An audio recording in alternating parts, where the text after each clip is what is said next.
ಎಲ್ಲರಿಗೂ ನಮಸ್ಕಾರ ಹಾಗೂ ಆಸಕ್ತಿ ಅಕಾಡೆಮಿಗೆ ಸ್ವಾಗತ. ಸೊ ಇವತ್ತು ನಾವು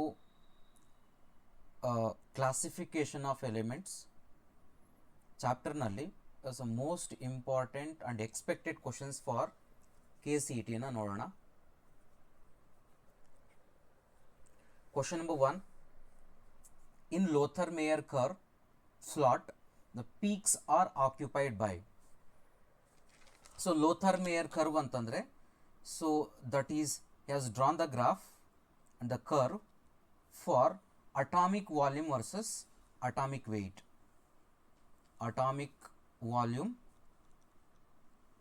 versus atomic weight. Atomic weight. So then here we'll get the curve, so like this.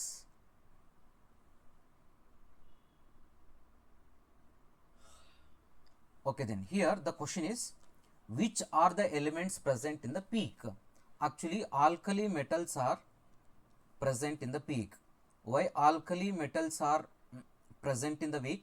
Because in each period, if I consider first, second, third, fourth period, so like that, so which elements have the highest volume?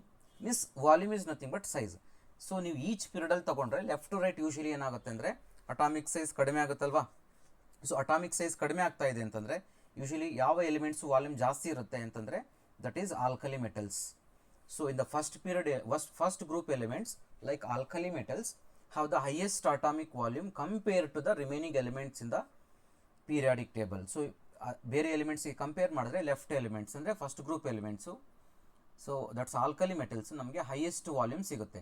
So hence the peaks ಅಂತಂದರೆ highest volume. ಆ ಪೀರಿಯಡ್ನಲ್ಲಿ consider ಮಾಡಿದ್ರೆ first element ಅಂದರೆ first group element highest volume ಇರುತ್ತೆ. So hence peaks are occupied by that is alkali metals.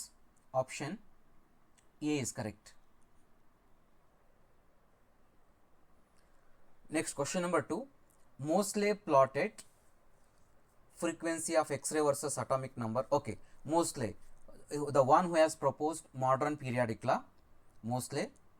So ಹೇಗೆ mostly actually modern periodic ಲಾನ propose ಮಾಡ್ತಾನೆ ಅಂತಂದರೆ that is based on the formula. He will take one formula, mathematical formula.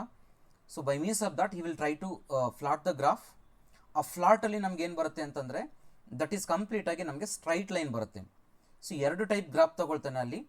ಒಂದು first one will write the equation that is square root of frequency of X-ray is equal to A into Z minus B.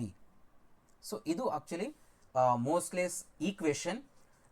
Square root of frequency, nu is nothing but it's a frequency of X-ray. It's a frequency of X-ray. So he will pass ಎಕ್ಸ್ರೇನ pass ಮಾಡ್ತಾನೆ with all the elements with the Z is nothing but atomic number and A and B are constants. A and B are constants. Okay, he will take, that's a graph, square root of frequency versus atomic number. Square root of frequency versus atomic number ಅವನೇನು ಬರುತ್ತೆ ಅಂತಂದರೆ straight line ಬರುತ್ತೆ. ಇದು square root of frequency in y axis and atomic number in the z x axis. So then he will get the graph line like this with the 45-degree inclination. So and when we extrapolate like this, so we will get it, this is intercept. Okay, so graph ಈ ಥರ ಬರುತ್ತೆ, straight line ಬರುತ್ತೆ. ಅಂದರೆ when he pass the x-rays certain frequency, he has observed that variation, ಯಾವುದಕ್ಕೆ variation ಆಗ್ತಾ ಇದೆ ಅಂತಂದರೆ linear ಆಗಿ ಯಾವುದಕ್ಕೆ ಬರ್ತಾ ಇದೆ ಅಂದರೆ ಅಟಾಮಿಕ್ ನಂಬರ್. ಅದೇ ಈ ಪ್ಲೇಸಲ್ಲಿ ಅಟಾಮಿಕ್ ವೆಯ್ಟ್ ತೊಗೊಂಡ್ರೆ ಏನಾಗ್ತಿದೆ, ಲೀನಿಯರ್ ಬರೋದಿಲ್ಲ. ಸೊ ಅಟಾಮಿಕ್ ನಂಬರ್ ತೊಗೊಂಡಿದ್ದಕ್ಕೆ ಏನಾಯಿತು, ನಮಗೆ ಸ್ಟ್ರೈಟ್ ಲೈನ್ ಬಂದಿದೆ. So he has concluded that actually the periodic functions of their elements are their periodic functions of their atomic number. The physical and chemical properties of the elements are periodic functions of their atomic number, not the atomic weight. So periodic lana violate ಮಾಡಿ ಅಂದರೆ he will tell that is a wrong one. So actually we need to take atomic number as it's a proper notation for the elements. Means the properties will change according to the atomic number. So hence that is how we will propose the modern periodic law. So this is what graphical representation for the Moseley's modern periodic law and the equation. Okay, then if you see that Moseley plotted square root of frequency of X-ray versus atomic number, so option D is correct. Next, question number 3. Mendeleev predicted the physical and chemical properties of the elements Eka boron, Eka silicon, Eka aluminum. The elements were discovered respectively are. So Mendeleev, he has discovered certain elements, but certain places which are empty below these elements, so he has named it as Eka. So Eka means the below that element, that place was empty. Below that element place was empty, he has named it as Eka. So for example, so under the Eka, I mean boron, so there was no element in that time. They have not discovered any element in that time. So he has named it as Eka boron, the element which is below boron that was empty. So he has named it as Eka boron. And later on, next one, Eka silicon. Again, the element below silicon was not discovered in that time. He has named it as Eka silicon. And Eka aluminum. Again, below aluminum, the element was not discovered. Hence, he has named it as a Eka aluminum. So now the elements were discovered after that. Then the names of Eka boron is scandium. It's a scandium. And Eka silicon means that's a germanium. And Eka aluminum is a gallium. It's a gallium. So scandium, germanium and gallium are nothing but Eka boron, Eka silicon, Eka aluminum. So option B is correct. Next, question number 4. The position of element with Z atomic number 24 in the periodic table is. So ಒಂದು element ಇದು atomic number ಕೊಟ್ಟರೆ ಯಾವ ಥರ position find out ಮಾಡೋದು ಅಂತ ಇಲ್ಲಿ ಸ್ವಲ್ಪ ಟ್ರಿಕ್ಸನ್ನು apply ಮಾಡಿದ್ರೆ ಈಸಿಯಾಗಿ ನಾವೇನು ಮಾಡ್ಬೋದು, ಪೊಸಿಷನ್ ಆಫ್ ಎಲಿಮೆಂಟನ್ನು ಫೈಂಡ್ ಔಟ್ ಮಾಡ್ಬೋದು. ಅಂದರೆ ಯಾವ ಪೀರಿಯಡ್ ಅದು, ಯಾವ ಗ್ರೂಪ್ ಅಂತ ಈಸಿಯಾಗಿ ಫೈಂಡ್ ಔಟ್ ಮಾಡ್ಬೋದು. ಫಸ್ಟ್ ಯಾವ ಥರ ಫೈಂಡ್ ಔಟ್ ಮಾಡೋದು, ಯೂಶಲಿ ನಾವು ಅಟಾಮಿಕ್ ನಂಬರ್ 20ವರೆಗೂ ಈಸಿಯಾಗಿ ಫೈಂಡ್ ಔಟ್ ಮಾಡ್ಬೋದು. ನಮಗೆ ಗೊತ್ತಿರುತ್ತೆ ಗ್ರೂಪ್ ನಂಬರು, ಪೀರಿಯಡ್ ನಂಬರ್ ಯಾವುದು ಅಂತ. So atomic number 20 and above and up to 108 elements ಯಾವ ಥರ ಫೈಂಡ್ ಔಟ್ ಮಾಡೋದು ಅಂದರೆ, ಫಸ್ಟ್ ನಾವು ಪೀರಿಯಡ್ ಬರೋಣ. ಈಗ first period elements, how to find out whether the element is first period element, second period element. ನಿಮಗೆ ಏನು ಬರಬೇಕು ಅಂದರೆ ನೋಬಲ್ ಗ್ಯಾಸ್ ಅಟಾಮಿಕ್ ನಂಬರ್ ಗೊತ್ತಿರಬೇಕು ನಿಮಗೆ ಇಲ್ಲಿ. ಸೊ ಗೊತ್ತಿದ್ರೆ ಈಸಿಯಾಗಿ ಪೀರಿಯಡ್ ನಂಬರನ್ನು ಫೈಂಡ್ ಔಟ್ ಮಾಡ್ಬೋದು. ಯಾವ ಥರ, ಇನ್ನೊಂದು atomic Nobel gas atomic numbers 2, 10, 18, 36, 54, 86. Once again 2, 10, 18, 36, 54, 86, 118. So these are all the atomic numbers of the noble gases, group 18 elements, 2, 10, 18, 36, 54, 86, 118. Okay, so now you can see from atomic number 1 to 2 is nothing but which is the first period. Then atomic number 3 to 10 is second period. So like that you can find out. And 18, I mean 11 to 18 is the third period, and 19 to 36 is the fourth period, and 37 to 54 which is the fifth period, and 55 to 86 that is sixth period, and 87 to 118 is the seventh period. So that is how easily we can find by using the shortcut the period number in it, the element is belongs to which period. Okay, once it is done, then now we will come to the group.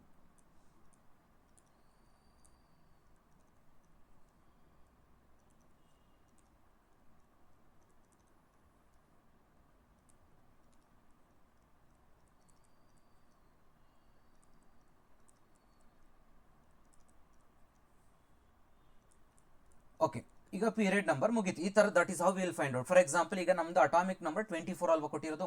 24 ಎಲ್ಲಿ ಬರುತ್ತೆ? Between 19 and 36 ಅಲ್ವಾ. Then what period element it is? It is fourth period element.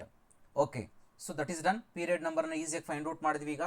ಈಗ next group number ಯಾವ ಥರ find out ಮಾಡೋದು ಅಂತ, ಅದಕ್ಕೂ ಸ್ವಲ್ಪ ಶಾರ್ಟ್ಕಟ್ ಅಪ್ಲೈ ಮಾಡಿ ವಿ ಕ್ಯಾನ್ ಫೈಂಡ್ ಔಟ್. ಯಾವ ಥರ ಫೈಂಡ್ ಔಟ್ ಮಾಡೋದು ಗ್ರೂಪ್ ನಂಬರ್ ಅಂತಂದರೆ, ಓಕೆ, ಈಗ ನೋಬಲ್ ಗ್ಯಾಸನ್ನು ಕನ್ಸಿಡರ್ ಮಾಡ್ಕೋಬೇಕು. ಮತ್ತೆ ಒನ್ಸ್ ಅಗೇನ್ ಇಲ್ಲಿ Nobel gas usually, for example Nobel gas ನಾನು ಈಗೇನು ತೊಗೊಳ್ತೀನಿ ಅಂತಂದರೆ, ಈಗ for example I consider potassium ಅಂತ ಅನ್ಕೊಳ್ಳಿ. ಓಕೆ, ಪೊಟ್ಯಾಷಿಯಮ್ ಅಟಾಮಿಕ್ ನಂಬರ್ ಎಷ್ಟಿದೆ? 19 ಯಾವಾಗ ಬರುತ್ತೆ ನಮಗೆ? ನೋಬಲ್ ಗ್ಯಾಸನ್ನು ರೆಫರೆನ್ಸ್ ತಗೋಬೇಕು ನಾವು. ದಟ್ ಈಸ್, ನಾನು ಮತ್ತೆ ಹೇಳ್ತಾ ಇದ್ದೀನಿ, ಈ ಗ್ರೂಪ್ಸನ್ನು ಫೈಂಡ್ ಔಟ್ ಮಾಡುವಂಥದ್ದು ನಾವು ಆಫ್ಟರ್ 20 ಆದಮೇಲೆ ಫೈಂಡ್ ಔಟ್ ಮಾಡಿ.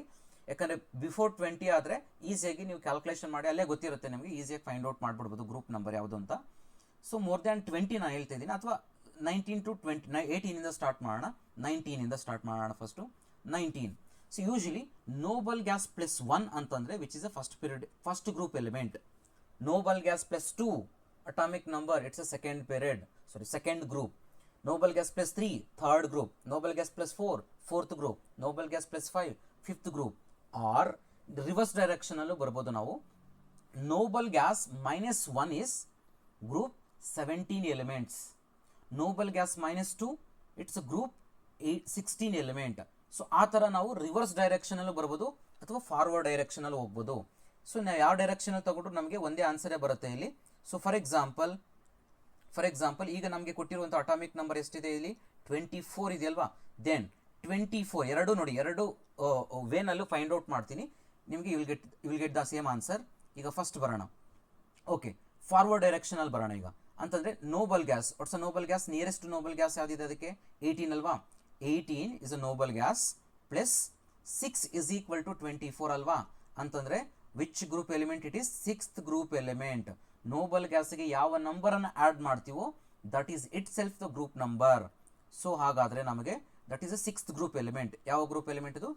Sixth group element. Okay, reverse ಡೈರೆಕ್ಷನಲ್ಲೂ ಕ್ಯಾಲ್ಕುಲೇಟ್ ಮಾಡ್ಕೋಬೋದು. ಯಾವ ಥರ ಮಾಡ್ಬೋದು? ಈಗ ನೋಬಲ್ ಗ್ಯಾಸ್ ಎಷ್ಟಿದೆ? ನಿಯರೆಸ್ಟ್ ನೋಬಲ್ ಗ್ಯಾಸ್ ಅಂತಂದರೆ ಆಫ್ಟರ್ 24 ಆದಮೇಲೆ ಯಾವುದಿದೆ? ನೆಕ್ಸ್ಟ್ ಇರೋಂಥ ನೋಬಲ್ ಗ್ಯಾಸ್ ನಮಗೆ 36 ಅಲ್ವಾ? 36 ನಾವು ಎಷ್ಟು ಸಬ್ಟ್ರಾಕ್ಟನ್ನು ಮಾಡಿದ್ರೆ ನಮಗೆ 24 ಬರುತ್ತೆ. 36 24 ಎಷ್ಟನ್ನು ಸಬ್ಟ್ರಾಕ್ಟ್ ಮಾಡಿದ್ರೆ ನಮಗೆ ಬರುತ್ತೆ ಅಂತಂದರೆ ದಟ್ ಈಸ್ 12 ಸಬ್ಟ್ರಾಕ್ಟ್ ಮಾಡಿದ್ರೆ ನಮಗೆ 24 ಬರುತ್ತಲ್ವಾ? 24 ಅಂತಂದರೆ ನೋಬಲ್ ಗ್ಯಾಸಲ್ಲಿ 12 ಸಬ್ಸ್ಟ್ರಾಕ್ಟ್ ಮಾಡಿ. ಅಂದರೆ ನೋಬಲ್ ಗ್ಯಾಸನ್ನು ಯೂಶಲಿ ಗ್ರೂಪ್ ನಂಬರ್ ಏನಿದೆ? 18 is a group number for the noble gas. Minus 12 subtract ಮಾಡಿದ್ರೆ ನಮಗೇನು ಬರುತ್ತೆ ಇಲ್ಲಿ? That is a sixth group. ನೋಡಿ, ಫಾರ್ವರ್ಡ್ ಡೈರೆಕ್ಷನಲ್ಲಿ ಫೈಂಡ್ ಔಟ್ ಮಾಡ್ಬೋದು ಅಥವಾ ರಿವರ್ಸ್ ಡೈರೆಕ್ಷನಲ್ಲಿ ಬಂದರೂ ಫೈಂಡ್ ಔಟ್ ಮಾಡ್ಬೋದು. This is how will find out. ಯಾವುದು ಈಸಿಯಾಗಿರುತ್ತೋ ಆ ಮೆಥಡನ್ನು ಯೂಸ್ ಮಾಡ್ಕೊಳ್ಳಿ. This is a shortcut method to find out the group number and period number. Forward ಆದರೆ ಹೇಗೆ ಮಾಡ್ತೀವಿ? ನೋಬಲ್ ಗ್ಯಾಸ್ ಪ್ಲಸ್ ಯಾವ ನಂಬರನ್ನು ಆ್ಯಡ್ ಆಗುತ್ತೋ that is itself group number. Okay, reverse ಡೈರೆಕ್ಷನಲ್ಲಿ ಬಂದರೆ ನೋಬಲ್ ಗ್ಯಾಸ್ಗೆ ಯಾವ ನಂಬರನ್ನು ಮೈನಸ್ ಮಾಡ್ತೀವಿ ನಾವು, ಮಾಡಿದ್ರೆ ನಮಗೆ ಆ ಅಟಾಮಿಕ್ ನಂಬರ್ ಬರುತ್ತೆ. ಸೊ 18 ಆ ನಂಬರನ್ನು ಮೈನಸ್ ಮಾಡಿದ್ರೆ ನಮ್ಗೆ ಯಾವ್ದು ಬರುತ್ತೋ that is itself group number. Okay, so ನಾವು ಇದು ಎರಡು ಡೈರೆಕ್ಷನಲ್ಲೂ ನಾವು ಗ್ರೂಪ್ ನಂಬರನ್ನು ಫೈಂಡ್ ಔಟ್ ಮಾಡ್ಬೋದು. So we got the same. So hence for this question ಈಗ ಚೆಕ್ ಮಾಡಿದ್ರೆ what is a period number? Fourth period. What's a group number? Which is sixth group element ಅಲ್ವಾ? But check ಮಾಡಿ, ಇಲ್ಲಿ ನೊಟೇಷನ್ಸು sixth group ಕೊಟ್ಟಿಲ್ಲ, Roman ಲೆಟರ್ಸಲ್ಲಿದೆ. ಏನು Roman letters? Actually that's a group number representation. What's a group number representation? Roman ಲೆಟರ್ಸಲ್ಲಿ ಯಾವ ಥರ represent ಮಾಡ್ತೀವಿ group ನಂಬರ್ಸ್ಗಳಿಗೆ? ಆ್ಯಂಡ್ ಓಲ್ಡರ್ ನೊಟೇಷನ್ ಅಂತಲೂ ಕರಿತೀವಿ. ಯಾವ ಥರ ರೆಪ್ರೆಸೆಂಟ್ ಮಾಡೋದು ಅಂತಂದರೆ ಗ್ರೂಪ್ ನಂಬರ್ 1, ಇಲ್ಲಿ ಗ್ರೂಪ್ ನಂಬರ್ ಮೆನ್ಷನ್ ಮಾಡ್ತೀನಿ, ಗ್ರೂಪ್ ನಂಬರ್, ಮತ್ತು ಇಲ್ಲಿ ನೊಟೇಷನ್ ಏನು ರೆಪ್ರೆಸೆಂಟ್ ಮಾಡ್ತೀವಿ ಅಂತ ಇಲ್ಲಿ ಬರೀತೀನಿ. ಓಕೆ, ಗ್ರೂಪ್ ನಂಬರ್ 1ಗೆ ನಾವು ನೊಟೇಷನ್ ಯಾವ ಥರ ಬರೀತೀವಿ ಅಂತಂದರೆ that is 1. Group number 1 it's 1A ಅಂತ ರೆಪ್ರೆಸೆಂಟ್ ಮಾಡ್ತೀವಿ, Roman letter 1A. Next group number 2 that is 2A. Next group number 3 ನೋಡಿ, ಈಗ 3 to remaining complete d block element start ಆಗುತ್ತೆ. ಟಿಲ್ ಗ್ರೂಪ್ ನಂಬರ್ 12ವರೆಗೂ ನಮಗೆ ಬಿ ಲೆಟರ್ ಬರುತ್ತೆ. ಈಗ group number 3 that is 3B. Group number 4 it is 4B. Next group number 5 it's 5B. Group number 6 that is 6B. Group number 7 it is 7B. Group number 8, 9, 10, all three together we consider it as it's 8b. 8b. 8, 9, 10 together we call it as 8b. Next, group 11, it is again it is 1b. Group number 12, it is 2b. Now group number 13 again ನೋಡಿ, group number 1 2 S block ಮತ್ತೆ P block ಎಲಿಮೆಂಟ್ಸ್ಗೆ A ಬರುತ್ತೆ, D block ಎಲಿಮೆಂಟ್ಸ್ಗೆ B notation ಬರುತ್ತೆ. S and P block elements, S block ಅಂತಂದ್ರೆ first and second group, P block ಅಂತಂದ್ರೆ group 13 ಇಂದ start ಆಗುತ್ತೆ 18 ವರೆಗೂ. ಸೊ ನಮಗೆ ಅದು ಎ ನೋಟೇಷನ್ ಬರುತ್ತೆ. Only for D block elements we get it, so that is B notation. So group 13 continue ಆಗುತ್ತೆ, ಎ ಎಲ್ಲರೂ ಸ್ಟಾಪ್ ಮಾಡಿದ್ದೀವಿ ನಾವು, ಗ್ರೂಪ್ 2ಗೆ 2a ಇದೆಯಲ್ವಾ, ಸೊ ಗ್ರೂಪ್ 13ಗೆ 3a ಇಂದ ಸ್ಟಾರ್ಟ್ ಆಗುತ್ತೆ. Next continuation 3a. Group 14 4a. Group 15 5a. Group 16 6a. Group 17 it is 7a. Group 18 it's 8a ಅಂತ ಕರಿತೀವಿ, ಅಥವಾ 0th ಗ್ರೂಪ್ ಅಂತಾನೂ ಕರಿತೀವಿ, ಅದನ್ನು 0th ಗ್ರೂಪ್ ಅಂತಾನೂ ಕರಿತೀವಿ. ಓಕೆ, ಹಾಗಾದರೆ ಈಗ ಚೆಕ್ ಮಾಡಿ, ನಮಗೆ ಕೊಟ್ಟಿರೋದು ಗ್ರೂಪ್ 6 ಅಲ್ವಾ. ಗ್ರೂಪ್ 6ಗೆ ರೆಪ್ರೆಸೆಂಟೇಷನ್ ಏನಿದೆ ಗ್ರೂಪ್ 6ಗೆ, that is 6b. 6b and period number ಏನಿದೆ ಇಲ್ಲಿ 4th period. So hence which option is correct? That is option B is correct.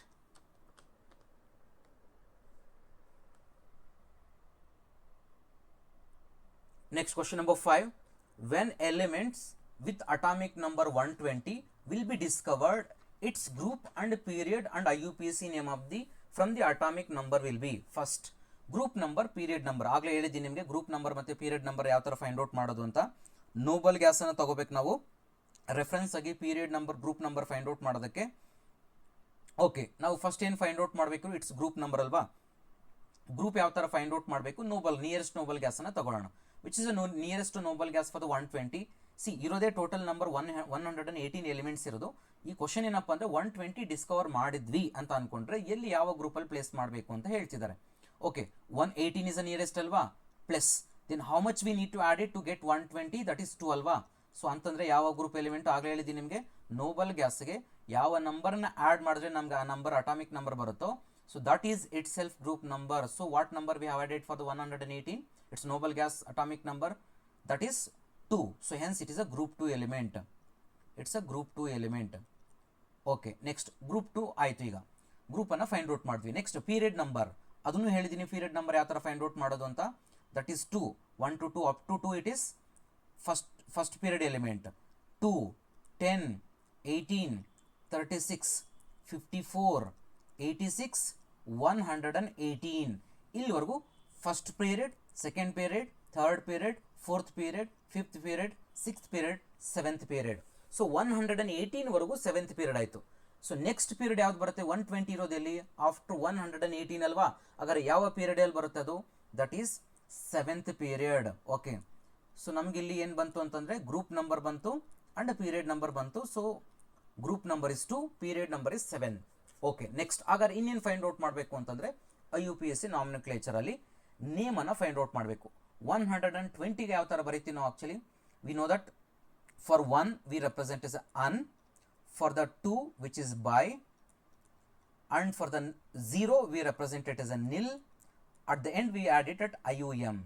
So IUPAC name of this compound is un bi nil UM. Okay, ಇದರ short ಫಾರ್ಮಲ್ಲಿ ಯಾವ ಥರ ಬರೀತೀವಿ symbol ರೆಪ್ರೆಸೆಂಟೇಷನಲ್ಲಿ ಅಂತಂದರೆ, first letter ಅನ್ನಲ್ಲಿ ಯಾವುದಿದೆ 1, U ಇದೆ, ಬೈಯಲ್ಲಿ ಯಾವುದಿದೆ B ಇದೆ, so ನಿಲ್ಲಲ್ಲಿ ಯಾವುದಿದೆ N ಇದೆ. So hence what is that? We write it in the symbol representation is UBN. So the symbol representation for atomic number 120 is UBN. So group number 2, seventh period and UBN. So ಯಾವ option correct ಆಗಿದೆ? Option 2, 7 UBN. Option C is correct.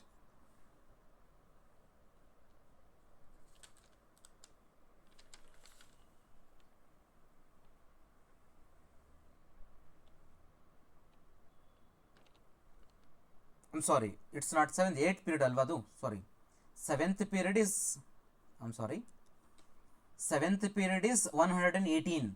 After that plus it's one of the one that will come to this eighth period, right?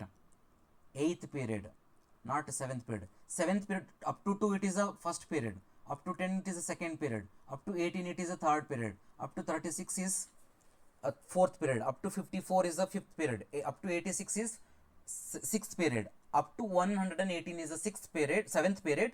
Then the next will come for the eighth period alva. So group 2 eighth period and atomic, so the UPSC name is UBN. So option B is correct.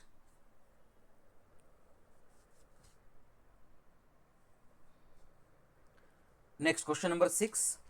Which one is correct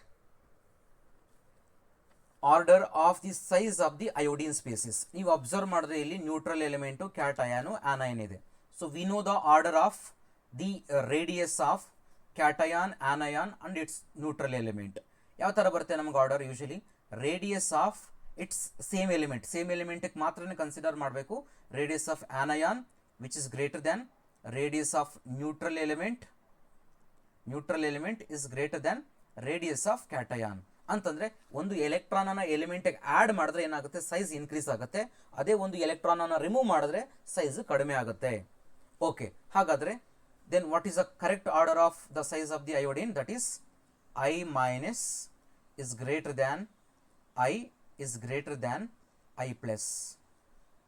So ಯಾವ ಆಪ್ಷನ್ ಅಲ್ಲಿ ಇದೆ? Option d is correct.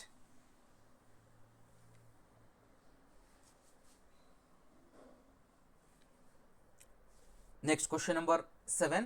The covalent and van der Waals radii of chlorine respectively. Okay, so ಇಲ್ಲಿ they have given the van der Waals radius and covalent radius. ಇಲ್ಲಿ ನಾವೇನು calculation ಮಾಡೋ necessity ಇಲ್ಲ, just ಅದು ಆರ್ಡರ್ನ ಫೈಂಡ್ ಔಟ್ ಮಾಡಿದ್ರೆ ಸಾಕು, which one is greater and which one is the less one. So then easily we can say the numbers. Okay, actually if you take the radius, covalent radius is less than metallic radius and metallic radius is less than van der Waals radius. ಇದು ನಮಗೆ actually order ಬರೋದು covalent radius, metallic radius ಮತ್ತೆ van der Waals ರೇಡಿಯಸ್ಗೆ. Van der Waals radius. Okay, ಹಾಗಾದ್ರೆ among the covalent, metallic, van der Waals radius ಅಲ್ಲಿ highest ಬರೋದು ಯಾವುದು ನಮಗೆ? ವ್ಯಾನ್ ಡರ್ ವಾಲ್ಸ್ ರೇಡಿಯಸ್ ಅಲ್ವಾ? Than metallic radius, than covalent. ನಮಗೆ ಇಲ್ಲಿ ಕೊಟ್ಟಿರೋ ಆಪ್ಷನ್ಸ್ ಅಲ್ಲಿ ಎರಡೇ ಕೊಟ್ಟಿದ್ದಾರೆ, ಒಂದು ಕೋವಲೆಂಟ್ ರೇಡಿಯಸ್ ಮತ್ತೆ ವ್ಯಾನ್ ಡರ್ ವಾಲ್ಸ್ ರೇಡಿಯಸ್. ಹಾಗಾದ್ರೆ ಯಾವುದು ಜಾಸ್ತಿ ಇರಬೇಕು? ಸೆಕೆಂಡ್ ಒನ್ ಜಾಸ್ತಿ ಇರಬೇಕಲ್ವಾ? ಅಂದ್ರೆ ವ್ಯಾನ್ ಡರ್ ವಾಲ್ಸ್ ಜಾಸ್ತಿ ಇರಬೇಕು ದ್ಯಾನ್ ದ ಕೋವಲೆಂಟ್ ಕಡಿಮೆ ಇರಬೇಕಲ್ವಾ? ಫಸ್ಟ್ ನಮ್ಗೆ ಕೊಟ್ಟಿರೋ ಆಪ್ಷನ್ಸ್ ಅಲ್ಲಿ first one should be less than the second one. ಯಾವ ಆಪ್ಷನ್ ಅಲ್ಲಿ ಇದೆ? ಈಗ ಆಪ್ಷನ್ ಹೇಗೆ ಬನ್ನಿ, 1.8 0.99 ಕೊಟ್ಟಿದ್ದಾರೆ. ಸೊ 1.8 is greater than 0.99 ಅಂದ್ರೆ covalent radius is greater than van der Waals radius ಕೊಟ್ಟಿದ್ದಾರೆ. So option is wrong. Come to the option B. Option B ಬಂದ್ರೆ 0.99 1.8 that is correct.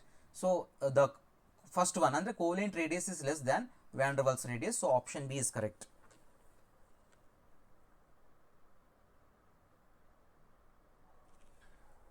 Next question number 8. In which of the following arrangements the order is not correct according to the property indicated against it?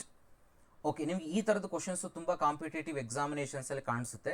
ಅಂದರೆ 4 properties ಅನ್ನು ಕೊಟ್ಬಿಟ್ಟು ಅವ್ರು ಏನು ಮಾಡ್ತಾರೆ ಅಂದರೆ which is incorrect, which is correct.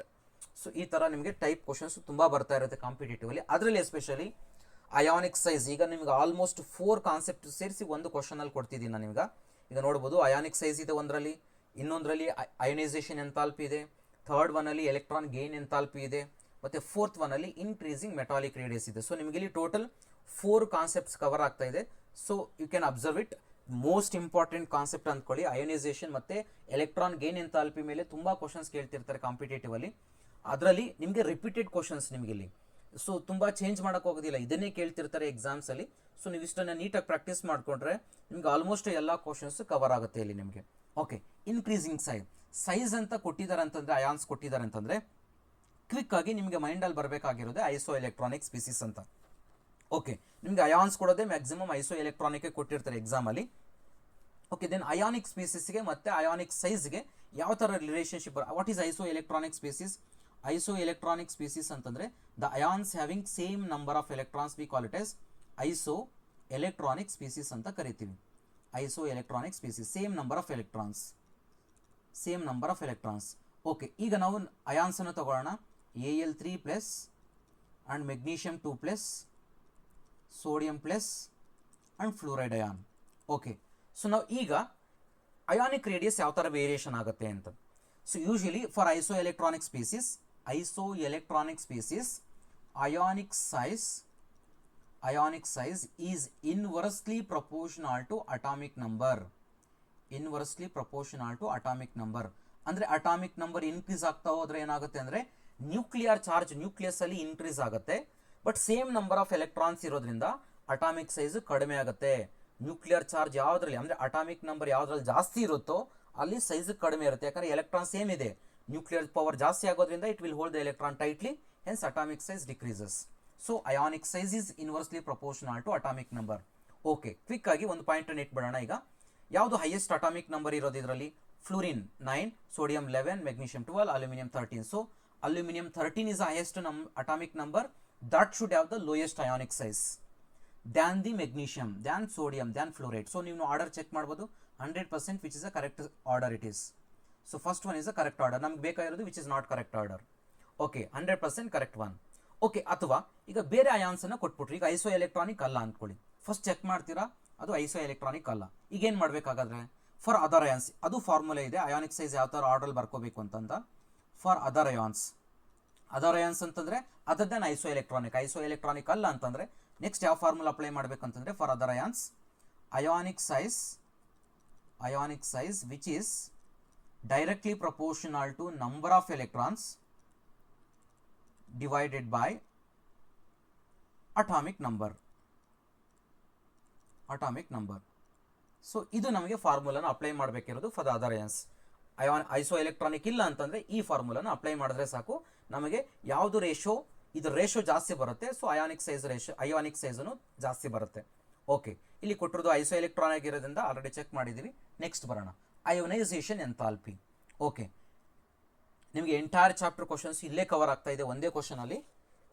Very important questions ಇವೆಲ್ಲನೂ, very important concept, most expected ಅಂತ ಅನ್ಕೋಬಿಡಿ, ಎಕ್ಸಾಮಲ್ಲಿ ಆಲ್ಮೋಸ್ಟ್ ಬರುತ್ತೆ ಅನ್ಕೊಳ್ಳಿ. ಸೊ ಆ ಥರದ ಕ್ವಶನ್ಸ್ ಇವೆಲ್ಲನೂ. Okay, ionisation enthalpy. What's the meaning of ionisation enthalpy? Energy required to remove an electron from the outermost isolated gaseous atom. ಒಂದು electron ಅನ್ನು outermost ಶೆಲ್ಲಿಂದ ರಿಮೂವ್ ಮಾಡಬೇಕಾದ್ರೆ ನಮಗೆ ಎಷ್ಟು ಎನರ್ಜಿ ಬೇಕು ಅದನ್ನು ನಾವೇನಂತ ಕರಿತೀವಿ? ಅಯೋನೈಸೇಷನ್ ಎಂಥಾಲ್ಪಿ ಅಂತ ಕರಿತೀವಿ.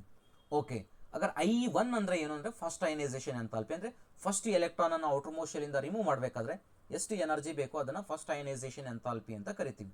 ಓಕೆ, ಇಲ್ಲಿ ಸ್ವಲ್ಪ ಎಕ್ಸಂಪ್ಷನಲ್ ಕೇಸ್ ಇದೆ. ಈಗ ಸೆಕೆಂಡ್ ಪೀರಿಯಡ್ ಎಲಿಮೆಂಟ್ಸ್ ತಗೊಳ್ತೀನಿ ನಾನು. First ionisation enthalpy for second period. ನಿಮಗೆ ಮ್ಯಾಕ್ಸಿಮಮ್ ಕೇಳೋದು ಅಯೋನೈಸೇಷನ್ ಎಂಥಾಲ್ಪಿನಲ್ಲಿ ಇಲ್ಲ ಸೆಕೆಂಡ್ ಪೀರಿಯಡ್ ಎಲಿಮೆಂಟ್ಸ್ ಕೇಳ್ತಾರೆ ಅಥವಾ ಥರ್ಡ್ ಪೀರಿಯಡ್ ಎಲಿಮೆಂಟ್ಸ್ ಕೇಳ್ತಾರೆ. ಸೊ ನಾನು ಎರಡೂ ಸೀರೀಸನ್ನು ಇಲ್ಲಿ ಬರೀತೀನಿ. ಮ್ಯಾಕ್ಸಿಮಮ್ ನಿಮಗೆ 99.9% ಕವರ್ ಆಗೋದೇ ಅವೆರಡರಲ್ಲಿ. ಓಕೆ, 100% ನೀವು ಹೇಳ್ಬೋದು ಅವೆರಡರಲ್ಲೇ ಕವರ್ ಆಗುತ್ತೆ ಮ್ಯಾಕ್ಸಿಮಮ್.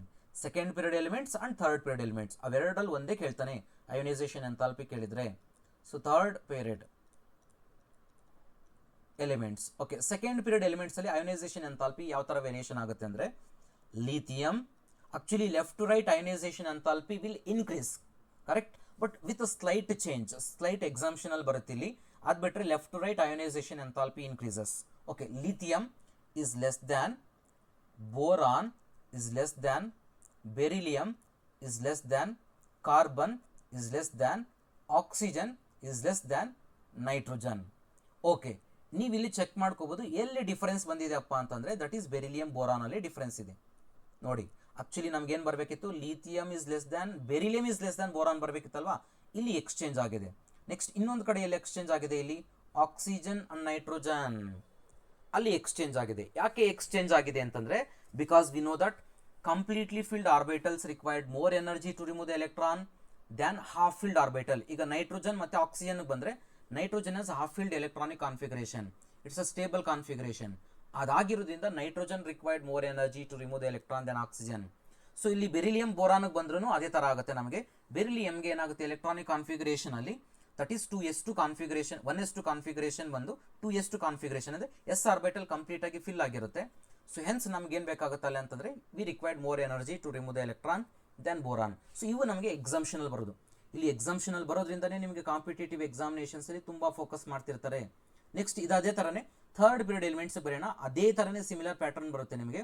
ಸೊ ಲಿಥಿಯಂ ಕೆಳಗಡೆ ಯಾವುದೇ ಎಲಿಮೆಂಟ್ ಇರೋದು ಆಕ್ಚುಲಿ ನಮಗೆ sodium is less than. Boron ಕೆಳಗಡೆ ಯಾವ ಎಲಿಮೆಂಟ್ ಬರುತ್ತೆ ನಮಗೆ, ಬೋರಾನ್ ಕೆಳಗಡೆ ಯಾವ ಎಲಿಮೆಂಟ್ಸ್ ಬರುತ್ತೆ, that is aluminium.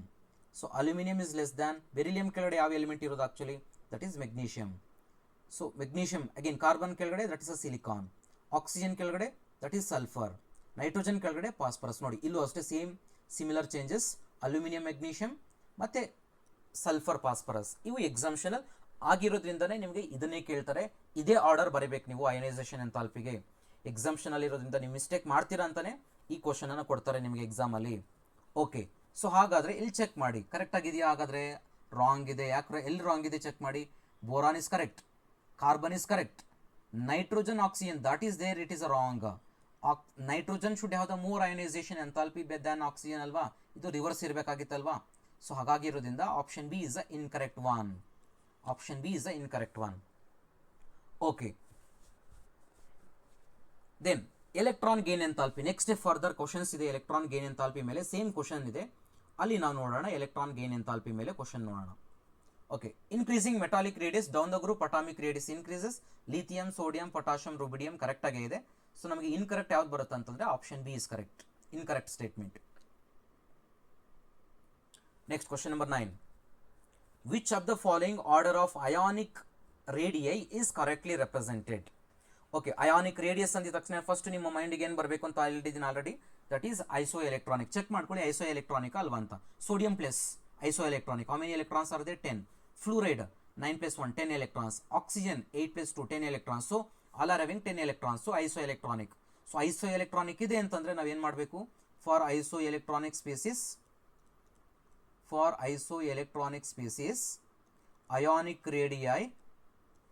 ionic radii is inversely proportional to atomic number. Ionic radius is inversely proportional to atomic number. Okay, ಹಾಗಾದ್ರೆ ಚೆಕ್ ಮಾಡ್ಕೊಳ್ಳೋಣ ಈಗ. Sodium, fluoride and oxygen. Okay, atomic number of sodium is 11, fluorine is 9 and oxygen is 8. Okay, ಹಾಗಾದ್ರೆ atomic number ಜಾಸ್ತಿ ಇದ್ದರೆ ionic radius ಏನಿರುತ್ತೆ, ಕಡಿಮೆ ಇರುತ್ತಲ್ವಾ. So oxygen atomic number ಕಡಿಮೆ ಇದೆ, ಅಯಾನಿಕ್ ರೇಡಿಯಸ್ ಜಾಸ್ತಿ ಇರಬೇಕು. So this is a order we are expecting it. But ಯಾವ ಆರ್ಡರ್ ಕೊಟ್ಟಿದ್ದಾರೆ, ರಿವರ್ಸ್ ಆರ್ಡರ್ ಕೊಟ್ಟಿದ್ದಾರೆ. So which is not correctly represented. So ನಮಗೆ ಇಲ್ಲಿ ಬೇಕಾಗಿರೋದು which is correctly represented. Okay, ಹಾಗಾದ್ರೆ ಆಪ್ಷನ್ ಬಿ ಬರೋಣ. Al3 + Mg2 + N3-, that is also isoelectronic. Check ಮಾಡ್ಕೊಳ್ಳಿ. Aluminium 13 is atomic number, -3 is 10 electrons. Magnesium 12 - 2 10 electrons.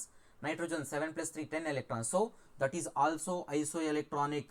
ಹಾಗಾದ್ರೆ isoelectronic species ಅಲ್ಲಿ ionic radius ಯಾವ ತರ ವೇರಿಯೇಷನ್ ಆಗುತ್ತೆ ಅದನ್ನ once again ionic radius is inversely proportional to atomic number. Okay, atomic number of magnesium is how much? Sorry, aluminum is 13, magnesium is 12, nitrogen is 7. ಹಾಗಾದ್ರೆ ಹೇಳಿ ಯಾವುದು highest ionic size ಇರಬೇಕು? The one which is having the lowest atomic number ಅಂದರೆ N3- than magnesium 2+, than aluminium 3+. ಅದೇ order ಇದೆಯಾ? ಇಲ್ಲ. So then that is also wrong one. Okay, ಹಾಗಾದ್ರೆ next one ಬರೋಣ. ನೆಕ್ಸ್ಟ್ ಒನ್ ಅಷ್ಟೇ ನೋಡಿ, that is also as electronic. 8 + 2 is 10, 9 + 1 10. Sodium 11 - 1 is equal to 10 electrons. That is also isoelectronic. Agar isoelectronic species ಅಲ್ಲಿ atomic number, that is ionic radius, is inversely proportional to atomic number. So atomic number of oxygen is 8, fluorine is 9 and sodium is 11. ಹಾಗಾದ್ರೆ ಯಾವುದು highest atomic radius ಇರಬೇಕು? Ionic radius O2- than F- than sodium. ಇದು ಯಾವುದು correct ಆಗಿದೆಯಾ? Yes. So that is correctly represented. Option C is correct. Option C is correct. ಹಾಗಾದ್ರೆ last option check ಮಾಡೋಣ. ಹಾಗಾದ್ರೆ hydride H+ and H just ನಾವು ಈಗ ತಾನೇ ಡಿಸ್ಕಸ್ ಮಾಡಿದ್ದೀನಿ ನಿಮಗೆ. So that is a radius of cation, anion, neutral ion. So ಹೆಂಗ್ ಬರುತ್ತೆ ನ್ಯೂಟ್ರಲ್ ಆಟಮು ಕ್ಯಾಟಯಾನ್ ಆನಯಾನ್ಗೆ ನಮಗೆ ಅಂದರೆ radius of anion which is greater than radius of neutral element is greater than radius of cation. So ಹಾಗಾದರೆ ನಮ್ಗೆ ಯಾವುದು radius ಜಾಸ್ತಿ ಬರಬೇಕು ಅಂತಂದರೆ H- should be greater than hydrogen, greater than H+ ion. So ಅದು ಕರೆಕ್ಟಾಗಿ ಕೊಟ್ಟಿದ್ದಾರಾ ಇಲ್ಲಿ? No, that is they have given wrong. Where it is wrong? So H+ ಮತ್ತು ರಾಂಗ್ ಕೊಟ್ಟಿದ್ದಾರೆ. ಸೊ ಅದನ್ನು ಬಿಟ್ಟು ರಿಮೈನಿಂಗ್ ಎಲ್ಲ ಇನ್ಕರೆಕ್ಟ್ ಆಗಿದೆ. ಆಪ್ಷನ್ ಸಿ ಮಾತ್ರನೇ which is correctly represented. Next question number 10. Which of the following order is wrong? Okay, again, once again, first ionization enthalpy, acidic nature, basic nature, and ionic radius.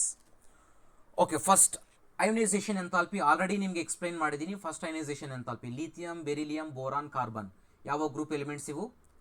Second period elements. Second period ಎಲಿಮೆಂಟ್ಸ್ಗೆ first ionization enthalpy order ಆಗಲೇ ಕೊಟ್ಟಿದ್ದೀನಿ. First ionization enthalpy for the second period ಯಾವ್ದು ಬರುತ್ತೆ order ನಮಗೆ? Lithium is less than, boron is less than, beryllium is less than, carbon is less than, oxygen is less than, nitrogen. This is the order for ionization enthalpy for the second period element. ಹಾಗಾದರೆ ಇದೆಯಾ ಕರೆಕ್ಟಾಗಿ? No. ಎಲ್ಲಿ wrong ಆಗಿದೆ? Beryllium boron ಅಲ್ಲಿ mistake ಇದೆ. So which is a wrong representation. So ನಮಗೆ ಯಾವ option correct? Option A is correct. ಅಲ್ಲೇ ಬಂದ್ಬಿಡ್ತಾ ನಮಗೆ answer. But still we are doing practice ಆಗಿರೋದ್ರಿಂದ ರಿಮೈನಿಂಗ್ ಆಪ್ಷನ್ಸನ್ನು ಚೆಕ್ ಮಾಡೋಣ. ಆಲ್ರೆಡಿ ಆಪ್ಷನ್ ಎ ಬಂದಿದೆ ನಮ್ಗೆ already, which is a wrong representation. ಏನಲ್ಲೇ ಬಂದಿದೆ. ನೆಕ್ಸ್ಟ್ ಒಂದು ಬರೋಣ. Acidic nature. ಹೇಗೆ ನಾವು ಅಸಿಡಿಕ್ ನೇಚರನ್ನು ಫೈಂಡ್ ಔಟ್ ಮಾಡೋದು ಅಂತಂದರೆ, ದಟ್ ಈಸ್ ಅಸಿಡಿಕ್ ನೇಚರ್ ಬಂದಾಗ ಯೂಶಲಿ ಹೈಡ್ರೈಟ್ಸ್ ಇದೆ ನೋಡಿ, ಅಮೋನಿಯಾ, ಪಾಸ್ಪೈನ್, ಆರ್ಸೆನಿಕ್ ಹೈಡ್ರೈಡ್ಸ್ ಅಂತ ಬಂದವಾಗ down the group, I am talking about down the group acidity decreases for hydrates. Acidity, I'm sorry.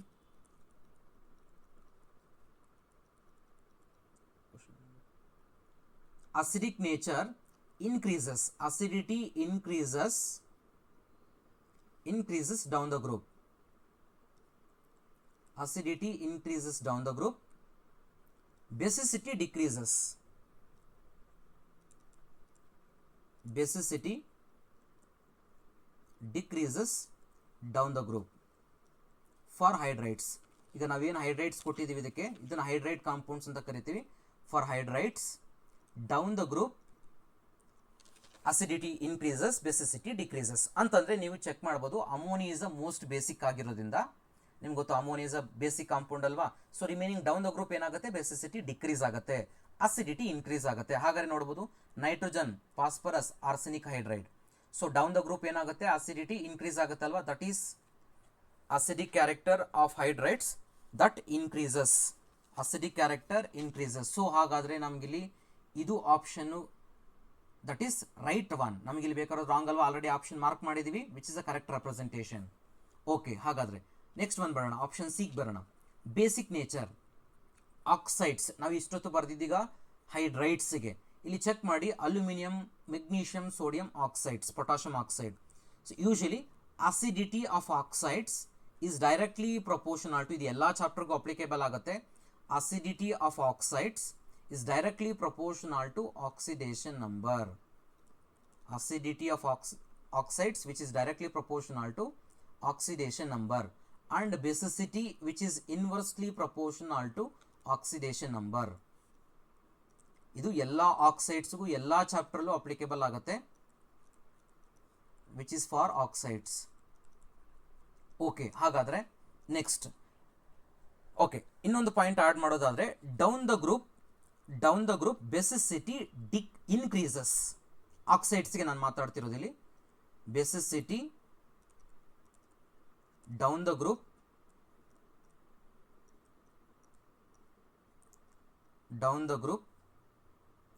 increases. This is for the oxides.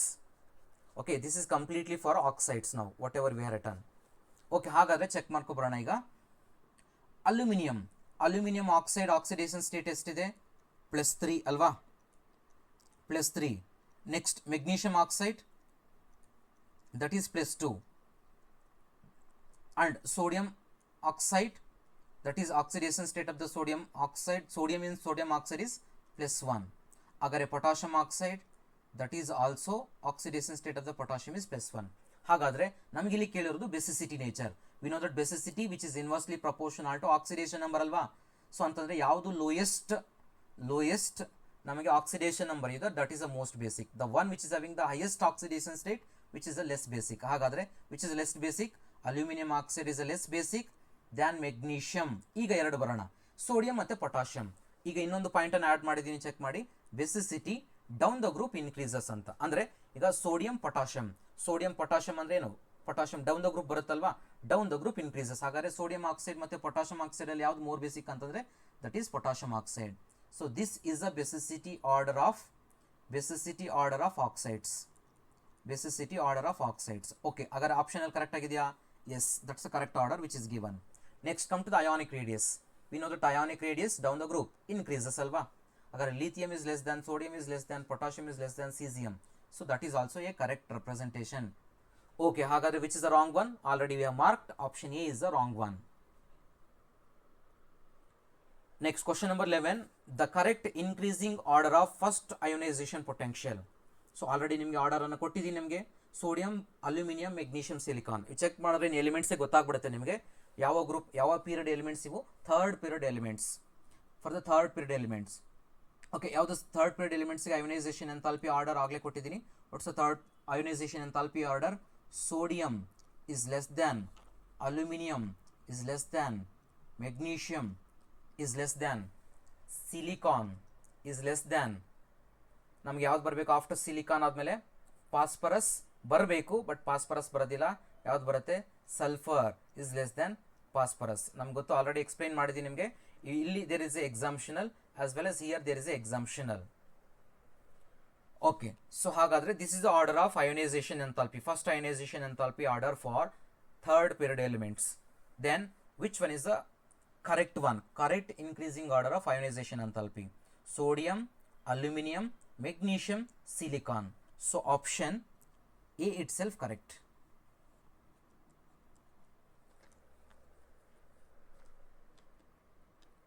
Next question number 12. The first, second, third ionization potentials E1, E2, E3 for elements are 7 electron volt, 12.5 electron volt and 42.3 electron volt respectively. The most stable oxidation state of element will be.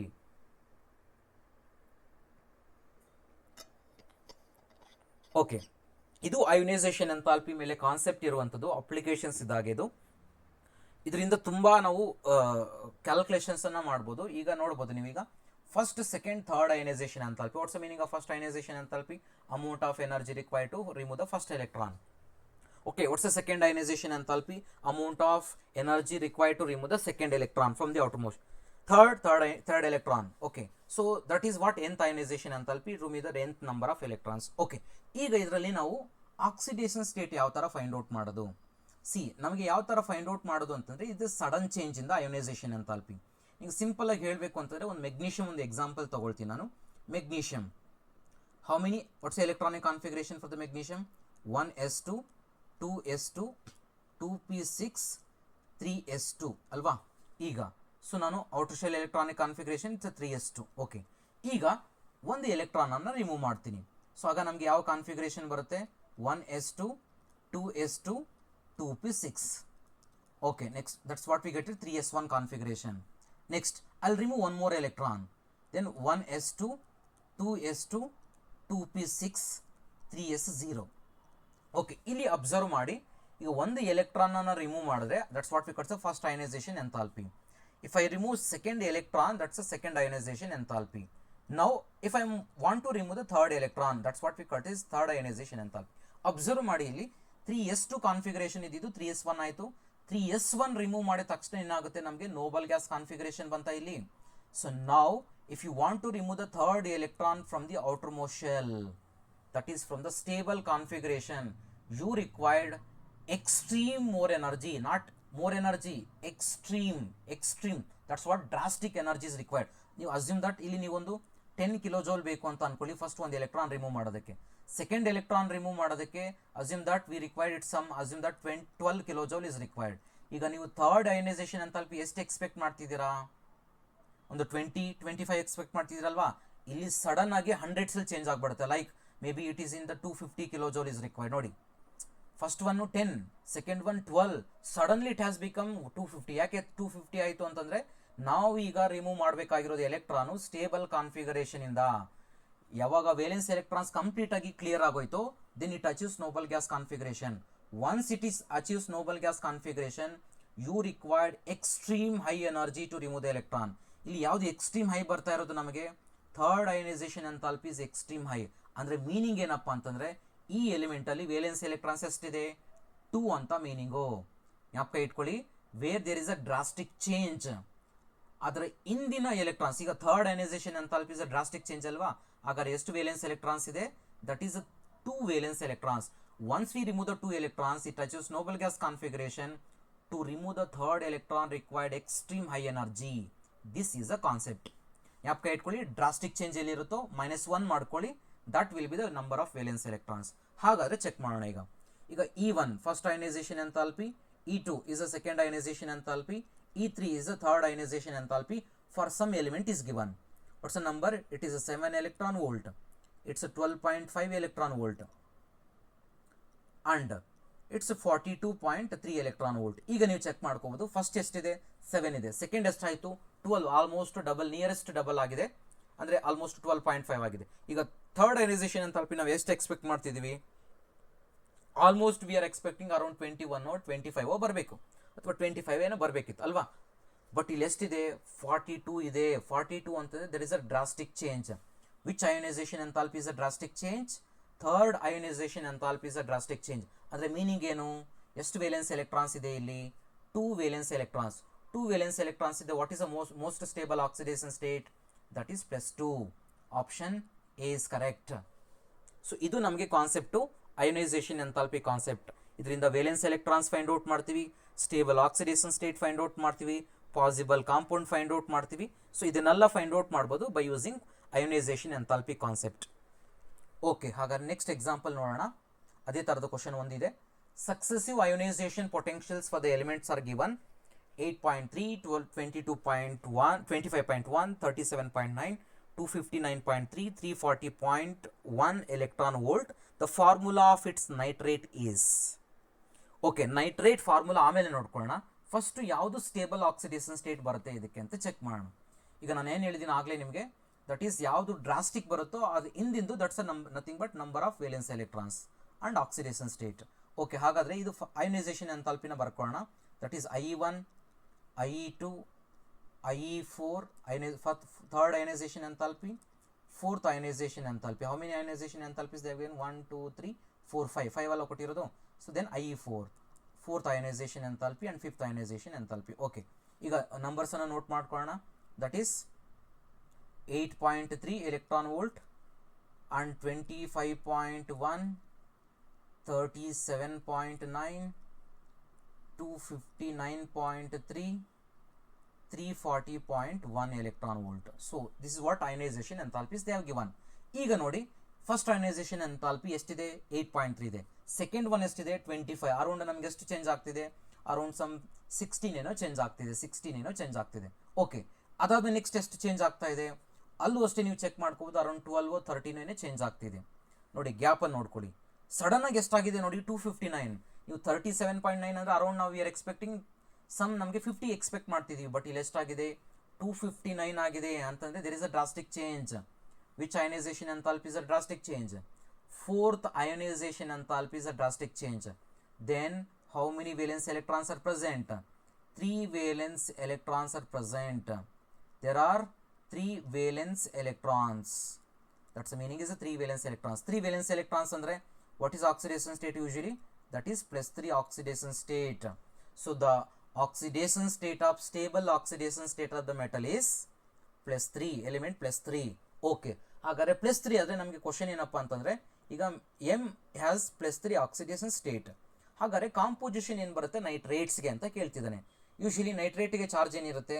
It's NO3-. ಸೊ ಹಾಗಾದರೆ combination ಬರೆಯೋಣ. ಏನು combination ಬರುತ್ತೆ ನಮಗೆ? To neutralize the charge present on the metal we required how many nitrate ions? 3 nitrate ions. ಯಾಕಂದರೆ +3 -3 balance ಆಗಬೇಕಲ್ವಾ? Hence MnO3 thrice. So this is a combination of metal nitrate. So ಹಾಗಾದ್ರೆ ಯಾವ option ಬರುತ್ತೆ? Option A is correct. Next, question number 14. For one of the following, for the element various successive ionization energies. Again similar type of the question it is. So ionization enthalpies ಇದೆ ಅಲ್ಲಿ. ಹಾಗಾದ್ರೆ which is given the given below element is, ಯಾವ element ಆಗಾದ್ರೆ ಅದು ಅಂತ ಕೇಳ್ತಿದ್ದಾರೆ. Okay, first, second, third. Okay, first check ಮಾಡ್ಕೊಬರೋಣ. ಎಲ್ಲಿ ಹೇಳಿದ್ದೀನಿ ಯಾವುದನ್ನು ಫೈಂಡ್ ಔಟ್ ಮಾಡಬೇಕು. There is a drastic change. First ಎಷ್ಟಿದೆ? 577. ಸೆಕೆಂಡ್ ಎಷ್ಟಿದೆ? 1810. ಥರ್ಡ್ ಎಷ್ಟಿದೆ? 1830. ಅಗೈನ್ ಇಟ್ಸ್ 10 ಇದೆ, ಸೇಮ್ ನಂಬರ್ ಇದೆ, ಮೇ ಬಿ ಡಿಫ್ರೆಂಟ್ ಇರಬೇಕಾಗಿತ್ತು. So okay, leave it. Okay, next ಫೋರ್ತ್ಗೆ ಬರೋಣ. ಫೋರ್ತ್ ಎಷ್ಟಿದೆ ಇಲ್ಲಿ ನಿಮಗೆ? There is a drastic change. ಎಷ್ಟಾಗಿದೆ ಇಲ್ಲಿ? 11,000. ನೋಡಿ, 1000 ಚೇಂಜಸ್ ಆಗ್ತಿದ್ದು, 500, 800, 1000 ಚೇಂಜ್ ಆಗ್ತಾ ಇದ್ದಿದ್ದು ಸಡನ್ ಆಗಿ ಏನಾಗಿದೆ? 11,000ಗೆ ಜಂಪ್ ಆಗಿದೆ ಅಂತಂದ್ರೆ there is a fourth ionization enthalpy, there is a drastic change. The fourth ionization enthalpy is a drastic change. Then how many valence electrons are present in this element? The number of valence electrons is equal to 3. Number of valence electrons is equal to 3. Fourth ionization enthalpy is a drastic change. Hence 3 electrons, -1 andre 4 - 1 andre 3 valence electrons are present. So valence electrons 3. So ಯಾವ element valence electrons 3 ಇರೋದು? You know that phosphorus valence electrons 5, magnesium valence electrons 2, silicon valence electrons 4, aluminum valence electrons 3. Hence option D is correct. Aluminum. Next, question number 15. The ionization enthalpies of the alkali metals decreases down the group from lithium to cesium. Because what is the reason? As we know that we move down the group, that is ionization enthalpy decreases. What is the reason? Two things here, two reasons are there. First one is, we know that is atomic size increases down the group. That's the first reason. You know that down the group atomic size increases. The atomic size increases, we know that electrons will be pore shielded from the nucleus, hence we require less energy to remove the electron. So electrons ದೂರ ಹೋಗ್ತಿದ್ದ ಹಾಗೆ ನ್ಯೂಕ್ಲಿಯಸ್ಗೆ ಏನಾಗುತ್ತೆ ಅಂದರೆ ನಮಗೆ ಅದು force of attraction ಕಡಿಮೆ ಆಗುತ್ತೆ ನ್ಯೂಕ್ಲಿಯಸ್ಗೆ ಮತ್ತು ಎಲೆಕ್ಟ್ರಾನ್ಸ್ಗೆ. ಹಾಗೆ ಏನಾಗುತ್ತೆ, ನಮಗೆ ಕಡಿಮೆ ಎನರ್ಜಿ ಬೇಕು ಆ ಎಲೆಕ್ಟ್ರಾನ್ ಅನ್ನು ರಿಮೂವ್ ಮಾಡಬೇಕಾದ್ರೆ. ಅದೇ ಸ್ಟ್ರಾಂಗ್ ಇನ್ಫ್ಲೂಯೆನ್ಸ್ ಇದ್ರೆ ನ್ಯೂಕ್ಲಿಯಸ್ ಎಲೆಕ್ಟ್ರಾನ್ ಅನ್ನು ಹೋಲ್ಡ್ ಮಾಡಿದ್ರೆ ನಮಗೆ ವಿ ರಿಕ್ವೈರ್ಡ್, ನಾವು ತುಂಬ ಎನರ್ಜಿನ ಅಪ್ಲೈ ಮಾಡಿ ಎಲೆಕ್ಟ್ರಾನ್ ಅನ್ನು ರಿಮೂವ್ ಮಾಡಬೇಕಾಗುತ್ತೆ. So as we move down the group atomic size increases. The atomic size increases, then we require less energy to remove the electron. Okay, ಹಾಗಾದ್ರೆ option A check ಮಾಡಿದ್ರೆ the effect of increasing size overweights the increase in the nuclear charge. That is a true. As well as there is, again, the outermost electron is very well screened from the nuclear charge. Okay, this is also another reason. That is a shielding effect, screening effect. Okay, this is a pure shielding effect. ಈಗ ನಾವು check ಮಾಡಿದಾಗ, ಈಗ orbits ತಗೊಂಡಾಗ as we increase the size ಏನಾಗುತ್ತೆ ಅಂತಂದರೆ that outer electrons ಏನಿರುತ್ತೆ those will be protect from the inner electrons. ಅದನ್ನು ನಾವೇನಂತ ಕರಿತೀವಿ ಅಂತಂದರೆ ಶೀಲ್ಡಿಂಗ್ ಎಫೆಕ್ಟ್, ಸ್ಕ್ರೀನಿಂಗ್ ಎಫೆಕ್ಟ್ ಅಂತ ಕರಿತೀವಿ. So outer electrons are screened from inner electrons from the nucleus. Outer electrons are protected by the inner electrons from the nucleus. Nucleus ಏನು ಇದನ್ನು hold ಮಾಡೋಕ್ಕೆ try ಮಾಡ್ತಿರುತ್ತೆ outer electrons ಅನ್ನ, ಈ inner electrons ಏನಿರುತ್ತೆ ಅವುಗಳನ್ನ protect ಮಾಡುತ್ತೆ ನ್ಯೂಕ್ಲಿಯಸ್ ಇಂದ. So ಅದಕ್ಕೆ ನಾವೇನಂತ ಕರಿತೀವಿ ಅಂದರೆ screening effect or shielding effect ಅಂತ ಕರಿತೀವಿ. ಸೊ ಅಟಾಮಿಕ್ ಸೈಜ್ ಇನ್ಕ್ರೀಸ್ ಆಗ್ತಾ ಇದ್ರೆ ಏನಾಗುತ್ತೆ ಅಂದರೆ ಒಳಗಡೆ ಎಲೆಕ್ಟ್ರಾನ್ಸ್ ಜಾಸ್ತಿ ಆಗ್ತಾ ಇರುತ್ತಲ್ವಾ, ಒಳಗಡೆ ಜಾಸ್ತಿ ಎಲೆಕ್ಟ್ರಾನ್ಸ್ ಆದರೆ ನಮಗೆ ಪ್ರೊಟೆಕ್ಷನ್ ಜಾಸ್ತಿ ಆಗುತ್ತೆ. ಆಗ ಔಟರ್ ಎಲೆಕ್ಟ್ರಾನ್ಸ್ ಏನಾಗುತ್ತೆ ನ್ಯೂಕ್ಲಿಯಸ್ ಇಂದ ಅಟ್ರಾಕ್ಷನ್ನ ಕಡಿಮೆ ಎಕ್ಸ್ಪೀರಿಯನ್ಸ್ ಮಾಡುತ್ತೆ. ಹಾಗಾಗಿರೋದ್ರಿಂದ we can easily remove this outer electrons. So now here because of two reasons, that is option C antandre, that is both A and B are correct. Because of increase in size and because of the screening effect of the less screening effect of outer electrons. Next, question number 16.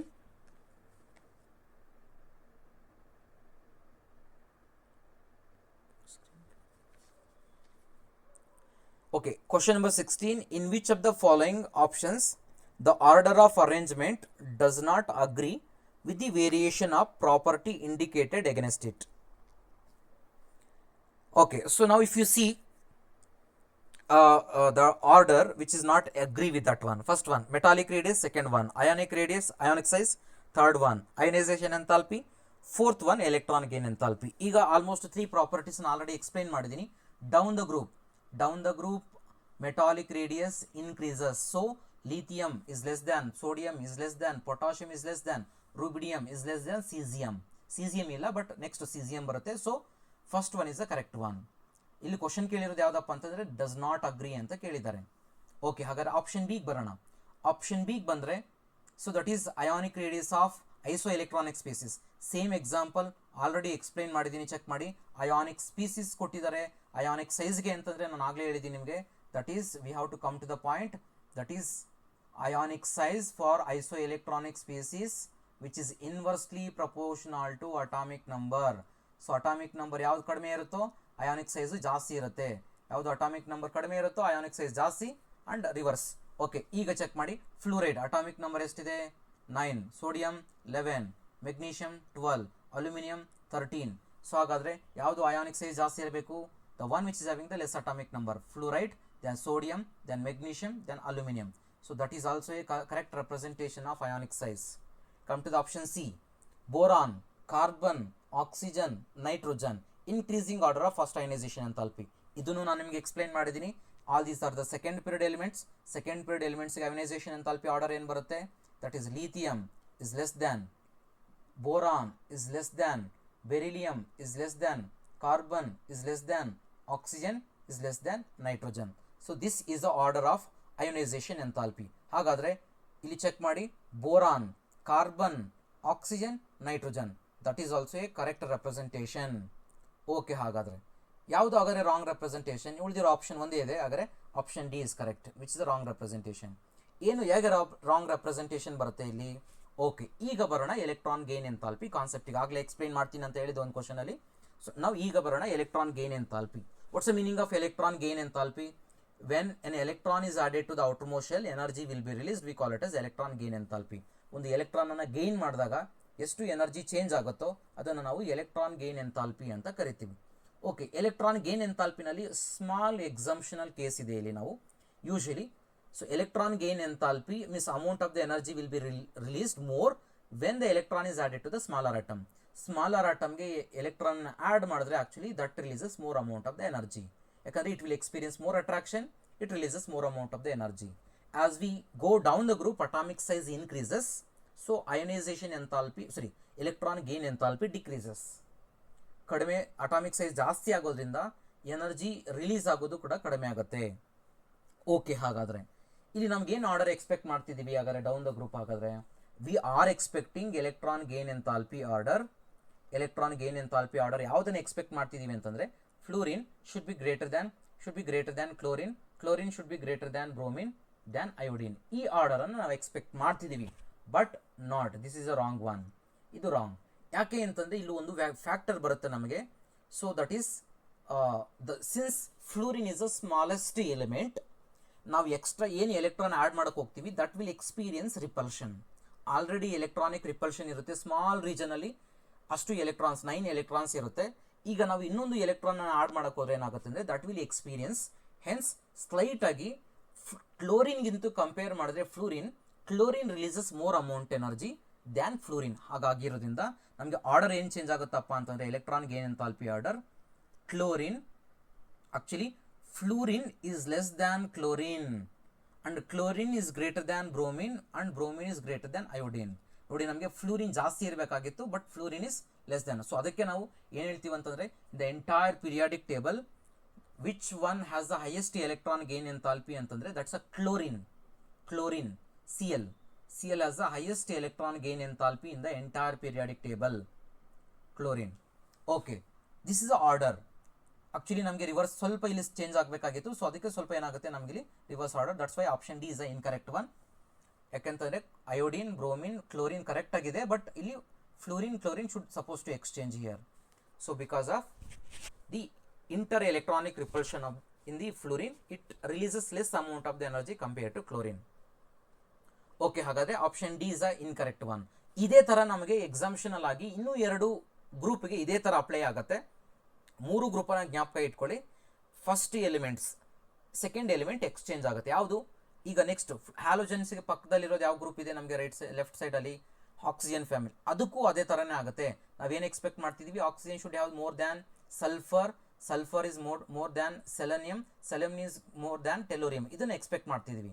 But ಅಲ್ಲೇನಾಗುತ್ತೆ? Again oxygen is less than sulphur, than sulphur is greater than selenium, selenium is greater than ಟೆಲೂರಿಯಂ.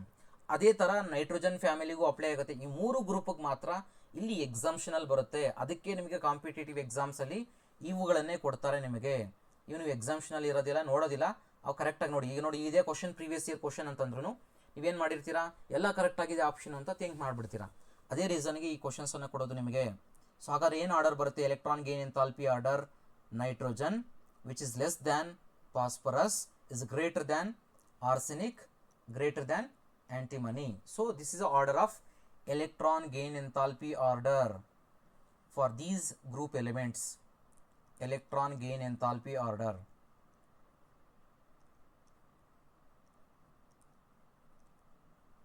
Okay, then ಹಾಗಾದ್ರೆ ಯಾವುದು incorrect ಆಗಿದೆ ಅಂತಂದ್ರೆ already mark ಮಾಡಿದೀವಿ. Option D is the incorrect one. Next question number 17. If the ionization potential is IP, electron affinity is EA, and electron negativity is X, which of the following relationship is correct? So electronegativity na calculate ಮಾಡೋದಕ್ಕೆ there is a formula. What's the formula for electronegativity? That is electronegativity is equal to ionization potential plus electron affinity divided by 2. Electron affinity divided by 2. So ಇದು ನಾವು formula use ಮಾಡೋದು ಎಲೆಕ್ಟ್ರೋನೆಗೆಟಿವಿಟಿನ calculate ಮಾಡೋದಕ್ಕೆ. So ಇಲ್ಲಿ symbol ಎಲೆಕ್ಟ್ರೋನೆಗೆಟಿವಿಟಿಗೆ ಏನಂತ ಕೊಟ್ಟಿದ್ದಾರೆ? X ಅಂತ ಕೊಟ್ಟಿದ್ದಾರೆ. That is equal to ionisation ಪೊಟೆನ್ಷಿಯಲ್ಗೆ ಐ ಪಿ ಅಂತಾನೆ ಕೊಟ್ಟಿದ್ದಾರೆ, ಮತ್ತು ಎಲೆಕ್ಟ್ರಾನ್ ಅಫಿನಿಟಿಗೆ ಇ ಎ ಅಂತಾನೆ ಕೊಟ್ಟಿದ್ದಾರೆ. So this is a formula. ಇದನ್ನ ಏನು ಮಾಡಿದ್ದಾರೆ ಅಂತಂದ್ರೆ ಸ್ವಲ್ಪ ಸ್ಲೈಟ್ ರೀಅರೇಂಜ್ಮೆಂಟ್ ಮಾಡಿದ್ದಾರೆ. ಏನು slight rearrangement? 2x is equal to I P plus E A. ಆ ಫಾರ್ಮುಲಾ ಇದೆಯಾ? ಇಲ್ಲ.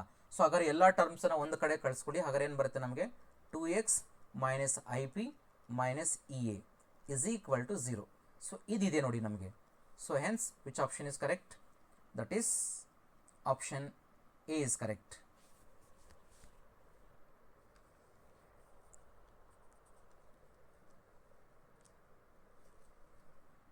Next question number 18. The order of screening effect of electrons of s, p, d, f orbitals of a given shell of an atom on its outer shell electrons is. Okay, now when we place the electrons, ಈಗ nucleus screening effect ಅಂತ already explain ಮಾಡಿದ್ದೀನಿ. That is a protection. It's a protection of the outer electrons. Nucleus ಇಂದ outer electrons ಅನ್ನ protection ಮಾಡೋದಕ್ಕೆ ನಾವೇನಂತ ಕರಿತೀವಿ ಅಂದ್ರೆ screening effect ಅಂತ ಕರಿತೀವಿ. ಓಕೆ, ಹಾಗಾದ್ರೆ ಇಲ್ಲಿ S P D F, S P D F, S P D F ಅಲ್ಲಿ ಬಂದ್ರೆ actually S orbital will have the more shielding effect, screening effect. ಅಂತಂದ್ರೆ ಎಸ್ ಆರ್ಬಿಟಲ್ ಏನಾದ್ರು ಇದೆ ಅಂತಂದ್ರೆ ಔಟರ್ ಎಲೆಕ್ಟ್ರಾನ್ಸ್ ಅನ್ನು ತುಂಬಾ ಈಸಿಯಾಗಿ ಏನ್ ಮಾಡುತ್ತೆ? ಪ್ರೊಟೆಕ್ಟ್ ಮಾಡುತ್ತೆ ನ್ಯೂಕ್ಲಿಯಸ್ ಇಂದ. Than P orbital, than D orbital, than F orbital. F orbital as a poor shielding effect. Complete ಆಗಿ ಎಫ್ ಆರ್ಬಿಟಲ್ ಏನಾದ್ರು ಮಧ್ಯದಲ್ಲಿ ಬಂದ್ಬಿಡುತ್ತೆ ಅಂತಂದ್ರೆ ಅದು ಔಟರ್ ಎಲೆಕ್ಟ್ರಾನ್ಸ್ ಅನ್ನ ಪ್ರೊಟೆಕ್ಟೇ ಮಾಡೋದಿಲ್ಲ, ಸ್ಕ್ರೀನೇ ಮಾಡೋದಿಲ್ಲ. ಕಂಪ್ಲೀಟ್ ಆಗಿ ನ್ಯೂಕ್ಲಿಯಸ್ ಅನ್ನ ಬಿಟ್ಬಿಡುತ್ತೆ, ಈಸಿಯಾಗಿ ಎಲೆಕ್ಟ್ರಾನ್ಸ್ ಅನ್ನ ತಗೋಬಿಡುತ್ತೆ ಔಟರ್ ಎಲೆಕ್ಟ್ರಾನ್ಸ್ ಅನ್ನ. So F orbital as a poor shielding effect. ಇದೇ ಎಸ್ ಆರ್ಬಿಟಲ್ ಇದ್ರೆ which will protect outer electrons very closely, than P orbital, than D orbital, than F orbital. So this is a screening effect of orbitals. So ಹಾಗಾದ್ರೆ option A is correct. S P D F.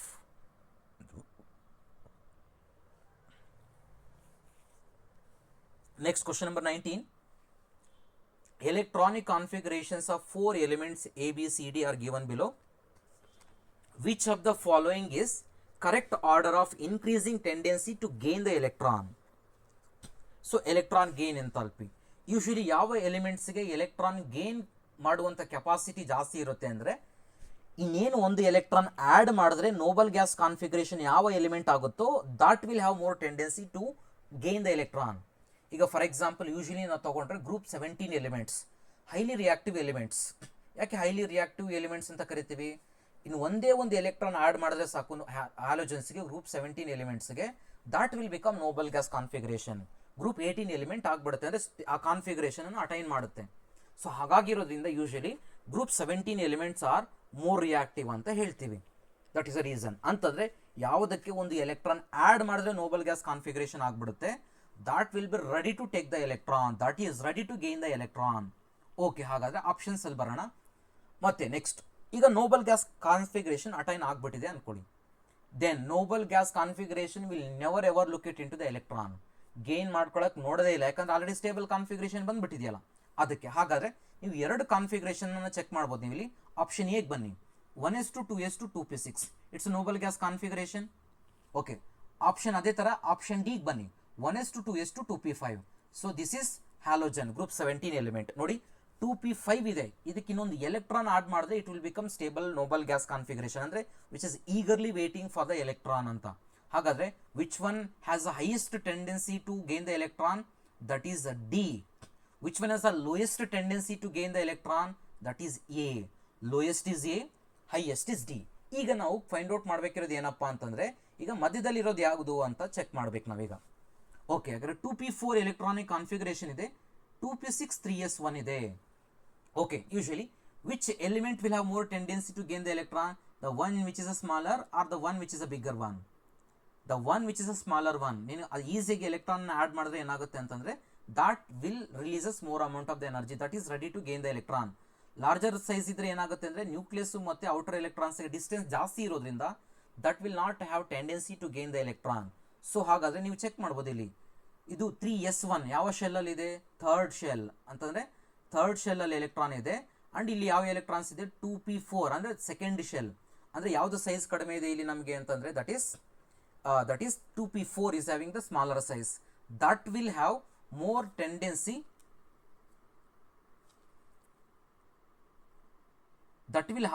tendency to gain the electron. ಅಂದರೆ ಯಾವುದು size ಕಡಿಮೆ ಇದೆ? Actually B ಅಲ್ವಾ. So first ಯಾವುದು tendency ಇರೋದು? Highest tendency D. D greater than B, greater than C, C greater than A. So highest D, lowest A. So ನಮಗೆ ಮಧ್ಯದಲ್ಲಿ C ಮತ್ತು ಬಿ ಬರುತ್ತೆ. ಸೊ ಯಾವ ಆಪ್ಷನ್ ಕರೆಕ್ಟ್ ಆಗಿದೆ? A, C, B, D. So option A is correct.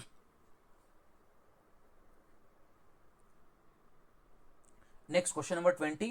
The formation of the oxide ion O2 minus from the oxygen atom requires first an exothermic and then it becomes endothermic step as shown in the below. So ಎರಡು step ಕೊಟ್ಟಿದ್ದಾರೆ ನಮಗಿಲ್ಲಿ. First ಸ್ಟೆಪ್ಪಲ್ಲಿ ಒಂದು ಎಲೆಕ್ಟ್ರಾನನ್ನು add ಮಾಡ್ತಾ ಇದ್ದಾರೆ, second ಸ್ಟೆಪ್ಪಲ್ಲಿ ಇನ್ನೊಂದು ಎಲೆಕ್ಟ್ರಾನನ್ನು add ಮಾಡ್ತಿದ್ದಾರೆ O ಮೈನಸ್ಗೆ.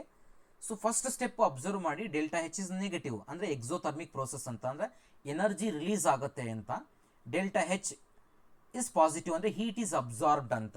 ಒಂದರಲ್ಲಿ heat is evolved, another one is heat is absorbed.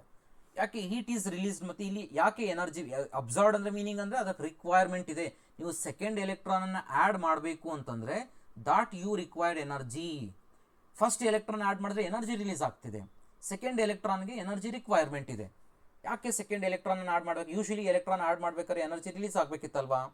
Because ಈ ಒಂದು O2 minus as a stable configuration ಇನ್ನೂ ಈಸಿಯಾಗಿ ಆಗಬೇಕಿತ್ತು. ಆಕ್ಚುಲಿ O2 2 ಮೈನಸ್ ಅಂದರೆ ಇನ್ನು ಆಕ್ಸಿಜನ್ ಅಟಾಮಿಕ್ ನಂಬರ್ 8, ಅದಕ್ಕೆ 2 ಎಲೆಕ್ಟ್ರಾನ್ಸ್ ಆ್ಯಡ್ ಮಾಡಿದ್ರೆ 10 ಆಗುತ್ತೆ, ನೋಬಲ್ ಗ್ಯಾಸ್ ಕಾನ್ಫಿಗರೇಷನ್ ಬರ್ತಾ ಇದೆ. ಆದರೆ ಇನ್ನೂ ಫಾಸ್ಟಾಗಿ ಆಗಬೇಕಿತ್ತು, ಅದಕ್ಕೆ ಎನರ್ಜಿನೇ ಬೇಕಾಗಿರಲಿಲ್ಲ. ಹಾಗಾದರೆ ಮತ್ತೆ ಯಾಕಾದರೆ ಎನರ್ಜಿ ಅಬ್ಸರ್ವ್ ಮಾಡ್ಕೊಳ್ತಾ ಇದೆ ಇಲ್ಲಿ ಅಂತಂದರೆ, ಇಲ್ಲಿ ಒಂದು ಫ್ಯಾಕ್ಟರ್ ಆ್ಯಡ್ ಆಗುತ್ತೆ. ಇಲ್ಲಿ ನಿಮಗೆ ನಾವೇನೀಗ ಎಲೆಕ್ಟ್ರಾನ್ ಸೆಕೆಂಡ್ ಎಲೆಕ್ಟ್ರಾನ್ ಆ್ಯಡ್ ಮಾಡೋಕ್ಕೆ ಹೋಗ್ತಿದ್ದೀವಿ, that will repel by the already 9 electrons which are present in the outermost shell overall in the shell. I mean ನಮಗೆ ಟೋಟಲ್ ಎಲೆಕ್ಟ್ರಾನ್ಸ್ ಇರೋದು 2 ಪ್ಲಸ್ 7 ಎಲೆಕ್ಟ್ರಾನ್ಸ್. ಸೊ ನಮಗೆ valence electrons ಏನು 7 ಇದೆ, ಈಗ ಆ ಎಲೆಕ್ಟ್ರಾನ್ಗೆ ನಾವು ಇನ್ನೊಂದು ಎಲೆಕ್ಟ್ರಾನ್ 10th ಎಲೆಕ್ಟ್ರಾನ್ ಆ್ಯಡ್ ಮಾಡಬೇಕು ಅಂತಂದರೆ extremely smaller size, that will ಈಗೇನು ಎಲೆಕ್ಟ್ರಾನ್ಸ್ ಇದೆ 7 ಎಲೆಕ್ಟ್ರಾನ್ಸ್ ಅವೇ ಈ ಇಂಟರ್ ಎಲೆಕ್ಟ್ರಾನಿಕ್ ರಿಪಲ್ಷನ್ ಅನ್ನು ಎಕ್ಸ್ಪೀರಿಯನ್ಸ್ ಮಾಡುತ್ತೆ. ಈಗ ನಾವು ಹೊಸ ಎಲೆಕ್ಟ್ರಾನ್ ಏನು ಆ್ಯಡ್ ಮಾಡೋಕೆ ಹೋಗ್ತೀವಿ, that will experience repulsion from the already which are present 7 electrons in the outermost shell. So hence that is required energy to add the electron, second electron. ಎರಡನೇ electron ಅನ್ನು add ಮಾಡಬೇಕು ಅಂದರೆ ನಮಗೆ energy ಬೇಕು. ಅದೇ ರೀಸನ್ಗೆ ನೀವು ಚೆಕ್ ಮಾಡ್ಬೋದು, second electron add ಮಾಡೋದಕ್ಕೆ that is we required energy. ಅದಕ್ಕೆ ನಾವು ಏನಂತೀವಿ ಅಂದರೆ ಕ್ವೈಟ್ ಕಾಮನ್ ಆಗಿ ಫ್ಯಾಕ್ಟರ್ ಏನಪ್ಪ ಅಂದರೆ second electron gain enthalpy is always endothermic ಅಂತ ಹೇಳ್ತೀವಿ ನಾವು ಯೂಶಲಿ. ಸೆಕೆಂಡ್ ಅಂದರೆ ಫಸ್ಟ್ ಎಲೆಕ್ಟ್ರಾನ್ ಆ್ಯಡ್ ಮಾಡಬೇಕಾದ್ರೆ ಎನರ್ಜಿ ರಿಲೀಸ್ ಆಗುತ್ತೆ, ಅದೇ ಸೆಕೆಂಡ್ ಎಲೆಕ್ಟ್ರಾನ್ ಆ್ಯಡ್ ಮಾಡೋಕೆ ಹೋದ್ರೆ ಏನಾಗುತ್ತೆ ಅಂದರೆ that is required energy. So then what is answer? Electronic repulsion overweights the stability gained by the achieving the noble gas configuration. Option C is correct.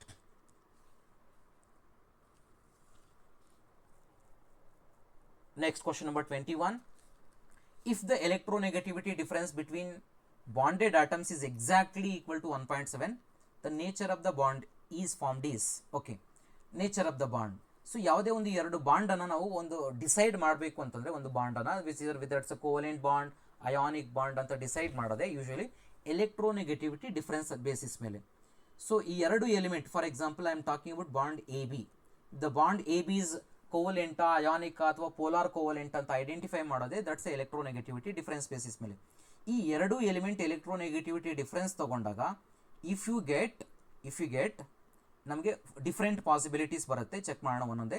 If it is equal to zero, if the electronegativity difference between the two elements is zero, ಅದನ್ನು ನಾವು ಏನಂತ ಕರಿತೀವಿ ಅಂದರೆ it's a purely covalent bond ಅಂತ ಕರಿತೀವಿ, which is purely covalent. Okay, then if the electronegativity difference between the two elements which is less than 1.7, which is less than 1.7, which is called as polar covalent. Okay, then next, if the electronegativity difference between the two elements, if it is more than 1.7, which is ionic bond. Then if the electronegativity difference between two elements which is exactly equal to 1.7, then we call it as 50% ionic and 50% covalent. So this is how we will find the covalent and ionic character of the given compound, given bond. Okay, ಹಾಗಾದರೆ ಇಲ್ಲಿ electronegativity difference ಎಷ್ಟಿದೆ between the two elements? Exactly equal to 1.7 ಅಂತ ಹೇಳ್ತಿದ್ದಾರೆ. If it is equal to exactly equal to 1.7, then what is that we call it as? That has 50% ionic and 50% covalent character. So option C is correct. Next, question number 22. The low electron affinity value of nitrogen is due to. Okay, ನಾವು elements ಅಂತ ತಗೊಂಡಾಗ actually ನೈಟ್ರೋಜನ್ದು electron affinity ತುಂಬ ಕಡಿಮೆ ಇರುತ್ತೆ. ಯಾಕೆ ಅಂತಂದರೆ, see already have told you the one simple point. Usually completely filled orbitals, they will not have any tendency to gain the electron, and even half filled orbitals also, half filled orbitals they will not have any tendency because already stable. half filled ಅಂದರೆ stable ಅಲ್ವಾ. ಈಗ ನೀವು ಒಂದು electron add ಮಾಡಬೇಕು ಅಂದರೂ ಅಷ್ಟೇ, ಒಂದು electron remove ಮಾಡಬೇಕು ಅಂತಂದರೆ ನೀವು ಹಾಫ್ ಫೀಲ್ಡ್ ಕಾನ್ಫಿಗರೇಷನ್ನ ಸ್ಟೆಬಿಲಿಟಿನ ಡಿಸ್ಟರ್ಬ್ ಮಾಡಬೇಕಾಗತ್ತೆ. Then you required energy. So nitrogen electron ಕಾನ್ಫಿಗರೇಷನಲ್ಲೂ ಅದೇ ಥರ ಬರುತ್ತೆ ನಮಗೆ ಇಲ್ಲಿ 1s2 2s2 2p3 configuration. 2p3 ಅಂತಂದರೆ ನಮಗೆ ಹಾಫ್ ಫೀಲ್ಡ್ ಪಿ ಆರ್ಬಿಟಲ್ ಬರುತ್ತಲ್ವಾ, ಹಾಫ್ ಫೀಲ್ಡ್ ಕಾನ್ಫಿಗರೇಷನ್ ಬರುತ್ತಲ್ವಾ. ಹೆನ್ಸ್ ನೀವು ಒಂದು ಎಲೆಕ್ಟ್ರಾನ್ ಆ್ಯಡ್ ಮಾಡಬೇಕು ಅಂದರೂ ಅಥವಾ ಒಂದು ಎಲೆಕ್ಟ್ರಾನನ್ನು ರಿಮೂವ್ ಮಾಡಬೇಕು ಅಂತಂದ್ರು this required energy even. So ನೀವು ಒಂದು ಎಲೆಕ್ಟ್ರಾನ್ ಆ್ಯಡ್ ಮಾಡಬೇಕು ಅಂತಂದ್ರೂ ನೈಟ್ರೋಜನ್ಗೆ energy is required. Energy will not be released here. ನೈಟ್ರೋಜನ್ಗೆ ಎಲೆಕ್ಟ್ರಾನ್ ಆ್ಯಡ್ ಮಾಡಬೇಕಾದ್ರೆ ಎನರ್ಜಿ ರಿಲೀಸ್ ಆಗೋದಿಲ್ಲ, ಎನರ್ಜಿ ರಿಕ್ವೈರ್ಡ್. ಯೂಶಲಿ ನಾವು ಎಲೆಕ್ಟ್ರಾನ್ ಗೇನ್ ಎಂಥಾಲ್ಪಿ ಡೆಫಿನೇಷನಲ್ಲಿ ಏನು ಹೇಳ್ಬಿಡ್ತೀವಿ ನಾವು, when the electron is added to the outermost shell energy will be released ಅಂತ. But for nitrogen if you want to add one electron, their energy will not be released, energy is required because it is stable configuration that will not be ready to take the electron. So hence you required energy to add the electron. So option C is correct. Half filled two subshells of nitrogen, hence it has a low electron affinity, less affinity towards electron. Next, question number 23. The property of halogens which is not correctly matched. Okay, density, electron gain enthalpy, ionisation enthalpy, electronegativity. Almost ಎಲ್ಲ concepts discussion ಮಾಡಿದ್ದೀವಿ. ಒಂದು density ಮತ್ತು electronegativity ಎರಡು ಮಾತ್ರನೇ ಇದೆ. So check ಮಾಡೋಣ. What's a density actually? How density which is related? Usually density ಅಂದಿದ ತಕ್ಷಣ ಫಸ್ಟ್ ನಮಗೆ ಪಾಯಿಂಟ್ ಬರಬೇಕಾಗಿರೋದು which is directly proportional to molecular weight. Okay, ಹಾಗಾದರೆ molecular or atomic weight. So okay, iodine, bromine, chlorine, fluorine, which one has a more atomic mass? Iodine, then bromine, then chlorine, then fluorine. So density order correct ಆಗಿ ಇದೆ. density is directly proportional to atomic mass or molecular weight. That is 100% true. So option A is correctly represented. ನಮಗೆ ಇಲ್ಲಿ ಬೇಕಾಗಿರೋದು which is not correctly matched ಅಂತ ಕೇಳಿರೋದು. Okay, ಹಾಗಾದ್ರೆ option ಬಿಗೆ ಬರೋಣ. Electron gain enthalpy order ಆಗಲೇ ನಿಮಗೆ ಕ್ಲಿಯರ್ ಆಗಿ ಕೊಟ್ಟಿದ್ದೀನಿ. Which one has highest electron gain enthalpy in the entire periodic table is of chlorine, Cl. Okay, slide change difference ಆಗಲೇ explain ಮಾಡಿದ್ದೀನಿ. So this is wrong. Why it is wrong? Chlorine should have the more electron gain enthalpy than the fluorine. So option B is the not correctly matched. Option B is the incorrect one, which is representation. Okay, option C nu check ಮಾಡೋಣ. Ionization enthalpy. Ionization enthalpy down the group decreases. Then fluorine should be greater than chlorine. Chlorine should be greater than bromine than iodine. 100% correct representation it is. Next come to the D. Electronegativity. Again, as we move down the group, electronegativity decreases. Electronegativity decreases down the group. Electronegativity decreases down the group. Electronegativity decreases down the group. And ionization enthalpy decreases down the group. Decreases down the group. Okay, then ಹಾಗಾದರೆ ಎಲ್ಲ correct ಆಗಿದೆ representation ಇಲ್ಲಿ, except our electron gain enthalpy. ಅದಕ್ಕೆ ನಿಮಗೆ competitive ಎಕ್ಸಾಮ್ಸಲ್ಲಿ ನೀವು ಇದೇ mistake ಮಾಡ್ತೀರಾ ಅಂತ ಅಂದ್ಬಿಟ್ಟೆ ಈ ಎಕ್ಸಾಂಪಲ್ಸನ್ನು ಕೊಡ್ತಿರ್ತಾರೆ. ಜ್ಞಾಪಕ ಇಟ್ಕೊಳ್ಳಿ, ಎಲೆಕ್ಟ್ರಾನ್ ಗೇನ್ ಎಂಥಾಲ್ಪಿನಲ್ಲಿ ಎಕ್ಸಾಮ್ಷನಲ್ಲಿ ಇರುತ್ತೆ. Chlorine should be greater than fluorine. So option B is not correctly matched. Next, question number 24. The carbon single bond chlorine single bond lengths are 1.54 1.98 angstrom respectively. If the electronegativity of the carbon chlorine are 2.5 and 3.0 respectively, the carbon chlorine bond length is. ಇದು one of the application by using electronegativity. ಎಲೆಕ್ಟ್ರೋನೆಗೆಟಿವಿಟಿನ use ಮಾಡಿಕೊಂಡು bond ಲೆಂತನ್ನು calculate ಮಾಡಬೇಕು. Okay, what's a bond length formula? Bond length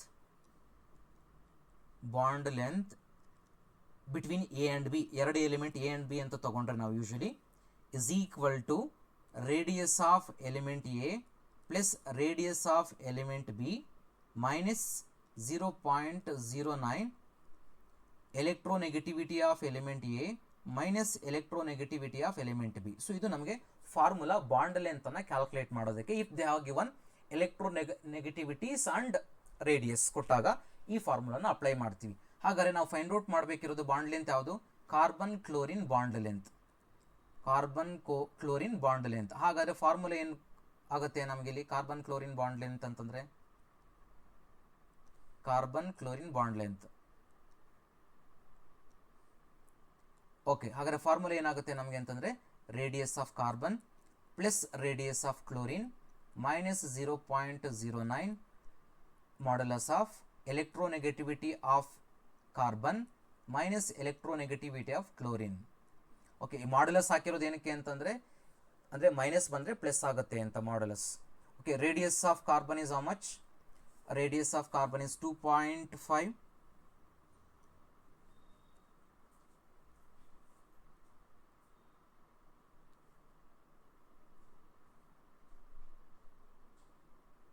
Sorry, radius of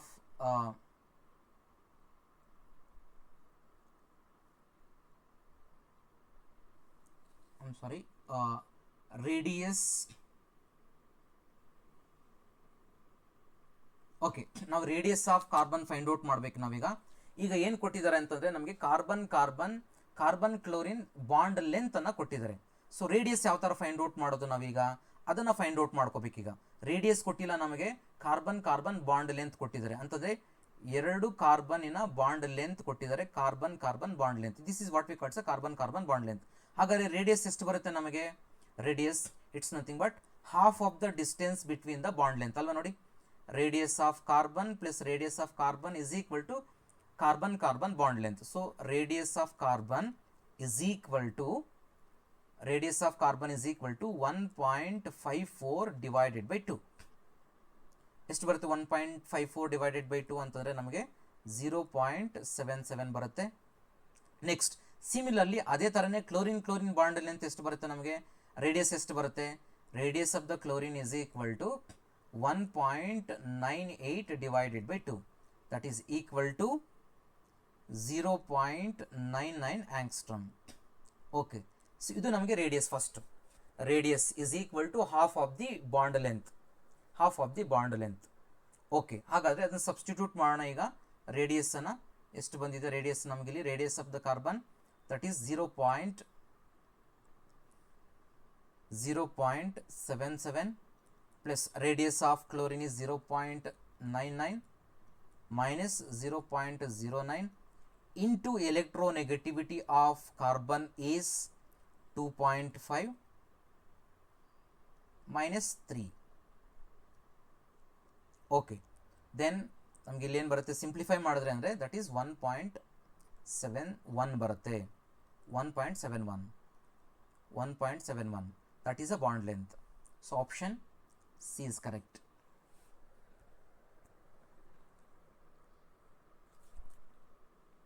Next, question number 25. The electronegativities of fluorine, chlorine, bromine and iodine are, they have given 4, 3, 2.8, 2.5 respectively. The hydrogen halide with high percentage of ionic character. So ionic character ಅಂತಂದರೆ ಏನು ಹೇಳಿದ್ದೀನಿ ನಾನು ಆಗಲೇ ನಿಮಗೆ check ಮಾಡಿದಾಗ, ionic character which is directly proportional to electronegativity difference. Electronegativity difference ಅಂದರೆ electronegativity ಡಿಫ್ರೆನ್ಸನ್ನು increase ಮಾಡಿದ್ರೆ ನಮಗೇನಾಗುತ್ತೆ? Ionic character increase ಆಗುತ್ತೆ. ಎಲೆಕ್ಟ್ರೋನೆಗೆಟಿವಿಟಿ ಡಿಫ್ರೆನ್ಸನ್ನು ಕಡಿಮೆ ಮಾಡಿದ್ರೆ ನಮಗೆ ಅದು ಕೋವಲೆಂಟ್ ಕ್ಯಾರೆಕ್ಟರ್ ಜಾಸ್ತಿ ಆಗುತ್ತೆ. ಓಕೆ, ಹಾಗಾದರೆ ನಮಗೆ ಎಲೆಕ್ಟ್ರೋನೆಗೆಟಿವಿಟಿ ಡಿಫ್ರೆನ್ಸ್ ಯಾವುದ್ರಲ್ಲಿ ಜಾಸ್ತಿ ಬರುತ್ತೆ? That one has the highest ionic character, percentage of ionic character ಬರುತ್ತೆ. ಹಾಗಾದರೆ ನಮಗೆ ಕೊಟ್ಟರು ಕಾಂಪೌಂಡ್ಸ್ ಯಾವುದಪ್ಪ ಅಂತಂದರೆ ಹೈಡ್ರೋಜನ್ ಹ್ಯಾಲೈಡ್ಸ್ ಅಂತ ಹೇಳ್ತಿದ್ದಾರೆ. ಅಂದರೆ ಹ್ಯಾಲೋಜನ್ ಪ್ಲೇಸಲ್ಲಿ ನಾವು fluorine, chlorine, bromine, iodine substitute ಮಾಡಿದ್ರೆ ಏನಾಗುತ್ತೆ ಅಂತ. V know that electronegativity of hydrogen is equal to, it's a 2.2. then halogens ಕೊಟ್ಟಿದ್ದಾರೆ, ಒಂದೊಂದೇ ಚೆಕ್ ಮಾಡ್ತಾ ಬರೋಣ. ಹಾಗಾದರೆ first one hydrogen fluoride, what's electronegativity difference? I am talking about electronegativity difference. ಒಂದೊಂದೇ check ಮಾಡೋಣ. It's fluorine is how much electronegativity they have given in question? 4 minus 2.2.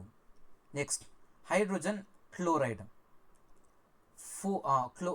chlorine ಎಷ್ಟಿದೆ? that is 3 minus 2.2. next hydrogen bromide, that is again bromine electronegativity, it is a 2.8 minus 2.2. next hydrogen iodine, again iodine is 2.5 is electronegativity minus carbon, so hydrogen is 2.2. so ಹಾಗಾದರೆ difference ಎಷ್ಟು ಬರ್ತಿದೆ check ಮಾಡಿ. ನಮಗೆ ಇಲ್ಲಿ ಎಷ್ಟು difference ಬರ್ತಾ ಇದೆ? That is 1.8 difference. ಇಲ್ಲಿ ಎಷ್ಟು ಬರ್ತಾ ಇದೆ ನಮಗಿಲ್ಲಿ? That is a 0.8 difference. ಇಲ್ಲಿ ಎಷ್ಟು ಡಿಫ್ರೆನ್ಸ್ ಬರ್ತಾ ಇದೆ ನಮಗೆ? That is 0.6 difference. ಇಲ್ಲಿ ಎಷ್ಟು ಬರ್ತಾ ಇದೆ ನಮಗೆ ಅಂತಂದರೆ 0.3 ಡಿಫ್ರೆನ್ಸ್. ಓಕೆ, ಹಾಗಾದರೆ ಇಲ್ಲಿ ಎಲೆಕ್ಟ್ರೋನೆಗೆಟಿವಿಟಿ ಡಿಫ್ರೆನ್ಸ್ ಯಾವುದು ಹೈಯೆಸ್ಟ್ ಬಂದಿದೆ? That is for the hydrogen fluoride. Hence it has highest percentage of ionic character. Greater is the value of electronegativity difference, higher will be the ionic character. So hence hydrogen fluoride has the highest ionic character.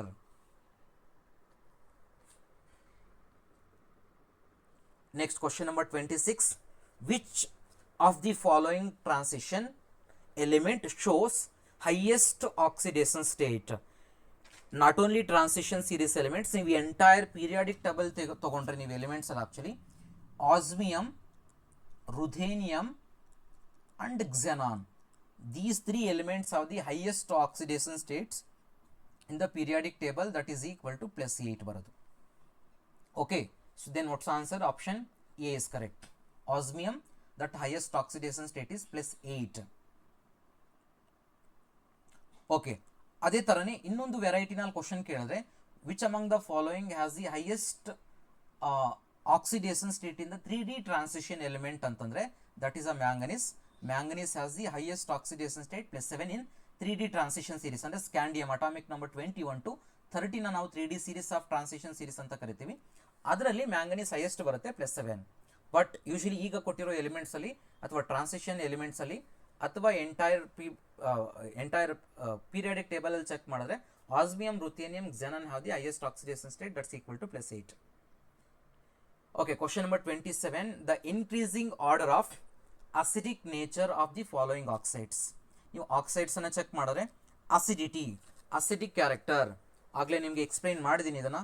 Acidity is directly proportional to oxidation number. Acidity of oxides which is directly proportional to oxidation number and basicity which is inversely proportional to oxidation number. And next, or what we can say is inversely proportional to size of the central ion. Size of central ion andre smaller is ion can easily accept the electrons, then acidity is more anta meaning. Smaller is ion can accept the electrons easily, hence it is a stronger acid. Okay, so oxidation number increase ಮಾಡ್ತಾ ಹೋಗ್ತಾ ಇದ್ರೆ ಏನಾಗುತ್ತೆ, ಯಾವುದೇ ಒಂದು ಎಲಿಮೆಂಟ್ಗೆ ionic size ಕಡಿಮೆ ಆಗಿಬಿಡುತ್ತೆ.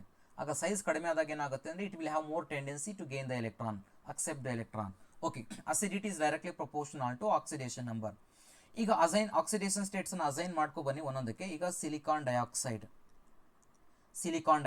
oxidation state of the silicon is +4. Next, P2O5, the oxidation state of the phosphorus +5.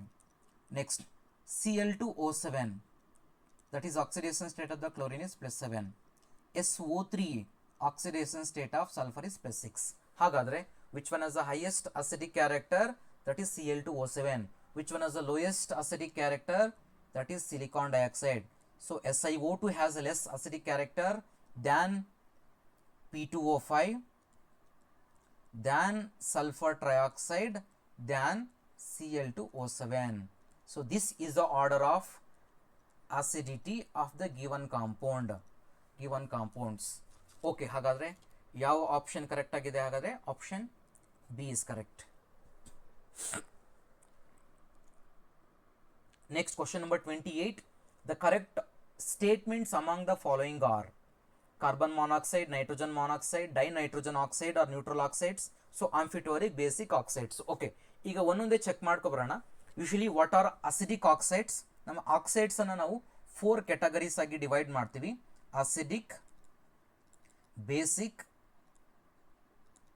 ಆಂಫಿಟರಿಕ್ and neutral oxides. Okay, ಏನು usually acidic oxides, basic oxides, neutral oxides, amphoteric oxides ಅಂತಂದರೆ, that is acidic oxides means the oxide which is dissolved in the water which gives acid. ಒಂದು oxide ಅನ್ನು water dissolve ಮಾಡಿದಾಗ ನಮಗೆ acid ಕೊಟ್ಟರೆ ಅದು what is that we call it as acidic oxide. For example that is Na2O, ನೀವು ಇಲ್ಲೇ example ಇದೆ check ಮಾಡ್ಕೋಬೋದು, and magnesium oxide. So these V call it as usually that is sorry sir acid ಅಲ್ಲ, basic ಬರುತ್ತಿದೆ examples. These two R the examples for the basic. Acidic for example ಇಲ್ಲಿ ನೀವು check ಮಾಡೋಣ, that is carbon monoxide, carbon dioxide is which comes under the example for acidic oxides, and even Cl2O7 which is comes under the example for acidic oxides. Even a dissolve ಮಾಡಿ, for example carbon dioxide dissolve in the water which gives rise to carbonic acid, so that is acid. So then hence we call it as acidic oxides ಅಂತ ಕರಿತೀವಿ. Next, basic oxides, the oxide which is dissolved in water which gives base, we call it as basic oxides. Example, ಈಗ examples sodium oxide, magnesium oxide. So these comes under the examples for basic oxides. ಅಂದರೆ for example sodium oxide ಅನ್ನು water dissolve ಮಾಡಿ ನಮ್ಗೆ ಏನು ಬರುತ್ತೆ, sodium hydroxide which is base ಅಲ್ವಾ. So ಹಾಗಾಗಿರೋದ್ರಿಂದ ಅವುಗಳನ್ನ ಬೇಸಿಕ್ ಆಕ್ಸೈಡ್ಸ್ ಅಂತ ಕರಿತೀವಿ. Okay, then amphoteric oxides. what are amphitoric oxides? The oxides which reacts with both acid and base. For example, aluminum, standard example ನಿಮ್ಗೆ ಗೊತ್ತಿದೆ, that is a aluminum oxide which is a well known example for amphitoric oxides. Next, neutral oxides, the oxides which do not react with both acid and base, we call it as neutral oxide. Example, carbon monoxide, nitrogen monoxide and laughing gas dinitrogen oxide. Okay, so these are all the basic examples for acidic, basic, amphitoric and neutral oxides. ಈಗ usually ನಾವು examples ಯಾವ ಥರಪ್ಪ identify ಮಾಡೋದು ಅಂದರೆ in general it is not fix. In general usually non metal oxides are acidic oxides. Generally I am telling, it is not fixed always.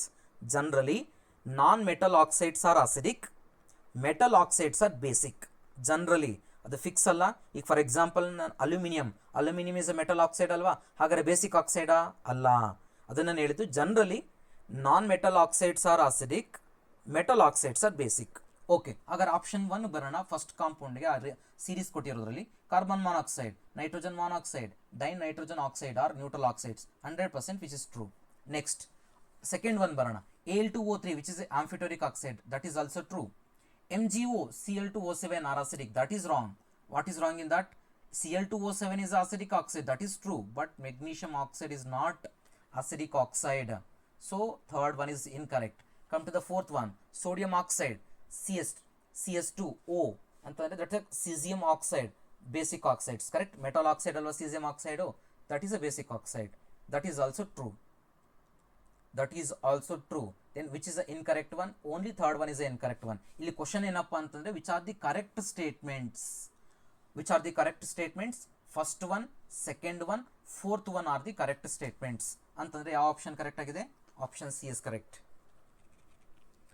Next question number 29. Beryllium and aluminum exhibits many properties which are similar but the two elements differ in. Usually beryllium ಮತ್ತೆ aluminum both will show the diagonal relationship. Diagonal relationship ಅಂತಂದ್ರೆ almost similar properties ಇರುತ್ತೆ ಎಲ್ಲದರಲ್ಲೂ. ಇಲ್ಲಿ ಏನಪ್ಪ ಅಂದ್ರೆ diagonal relationship ಇದ್ರೂ ಎಲ್ಲ almost properties similar ಬಂದ್ರೂ ಕೆಲವೊಂದರಲ್ಲಿ ಡಿಫರ್ ಆಗುತ್ತೆ. ಯಾವುದರಲ್ಲಿ ಡಿಫರ್ ಆಗುತ್ತೆ ಅಂತ ಕೇಳ್ತಿದ್ದಾರೆ ಆಕ್ಚುಲಿ. ಆಪ್ಷನ್ ಎ ಬಂದ್ರೆ farming covalent halides, both will form the covalent halides, that is the correct one. Means it's a common factor which is not the different factor, which will not differ. Okay, option B bunny, forming polymeric halides, that is also true. Beryllium and aluminum exhibits same character. Okay, next varana, option C, exhibiting maximum covalency in the compounds, that they will differ. And option D varana, exhibiting amphitoric nature oxides. ಈಗ beryllium oxide, aluminum oxide ತಗೊಳ್ಳಿ, both are amphitoric, so that is also a similar property. First one, second one, fourth one are the similar properties. Then ಯಾವುದು different property ಬರೋದು ನಮಗೆ ಅಂತಂದ್ರೆ maximum ಕೋವಲೆನ್ಸಿ. What's a maximum ಕೋವಲೆನ್ಸಿ of beryllium? Maximum ಕೋವಲೆನ್ಸಿ which is 4, maximum ಕೋವಲೆನ್ಸಿ. And what about aluminium? Maximum ಕೋವಲೆನ್ಸಿ 6. So ನೋಡಿ ಇಲ್ಲಿ difference ಇದೆ. Maximum ಕೋವಲೆನ್ಸಿ 4 ಬೆರಿಲಿಯಂಗೆ, ಅಲ್ಯೂಮಿನಿಯಂಗೆ 6 ಇದೆ. So there is a difference. So option C is correct. Last question, question number 30. Pick out the statement or statements which is or not true about the diagonal relationship. In diagonal relationship antandre, even though they are not belongs to the same group, usually same group elements will have the similar property, adralli ಏನು doubt illa. But even though the elements are not belongs to the same group, they will have the similar property. Those properties we call it as a diagonal relationship anta kariತೀವಿ. Usually diagonal elements ಅಂದ್ರೆ first element of the second period, second element of the third period element will have the same properties. We call it as a diagonal relationship. Example, lithium and magnesium. So lithium, magnesium will show the same properties and means diagonal relationship. First one, ಯಾವ diagonal relationship ಅಲ್ಲಿ similar properties ತೋರಿಸುತ್ತೆ ಅಂತಂದ್ರೆ polarizing power and lithium magnesium are almost same, that is true. Polarizing power of lithium and magnesium almost same. Okay, option B barana, so B statement barana, like lithium magnesium decomposes water very fast agala, which is actually very slow, so which is the incorrect one. Next C barana, lithium chloride and magnesium chloride are both are deliquescent 100%, which is true, both are deliquescent compounds. Option D barana, like lithium magnesium readily reacts with the liquid bromine, that is incorrect. Okay, hagadre question ಏನಪ್ಪಾ ಅಂತಂದ್ರೆ which is not true about lithium and magnesium diagonal relationship, that is B and D are the incorrect one. So ಅಂತಂದ್ರೆ option D is correct. Okay, thanks for watching the video.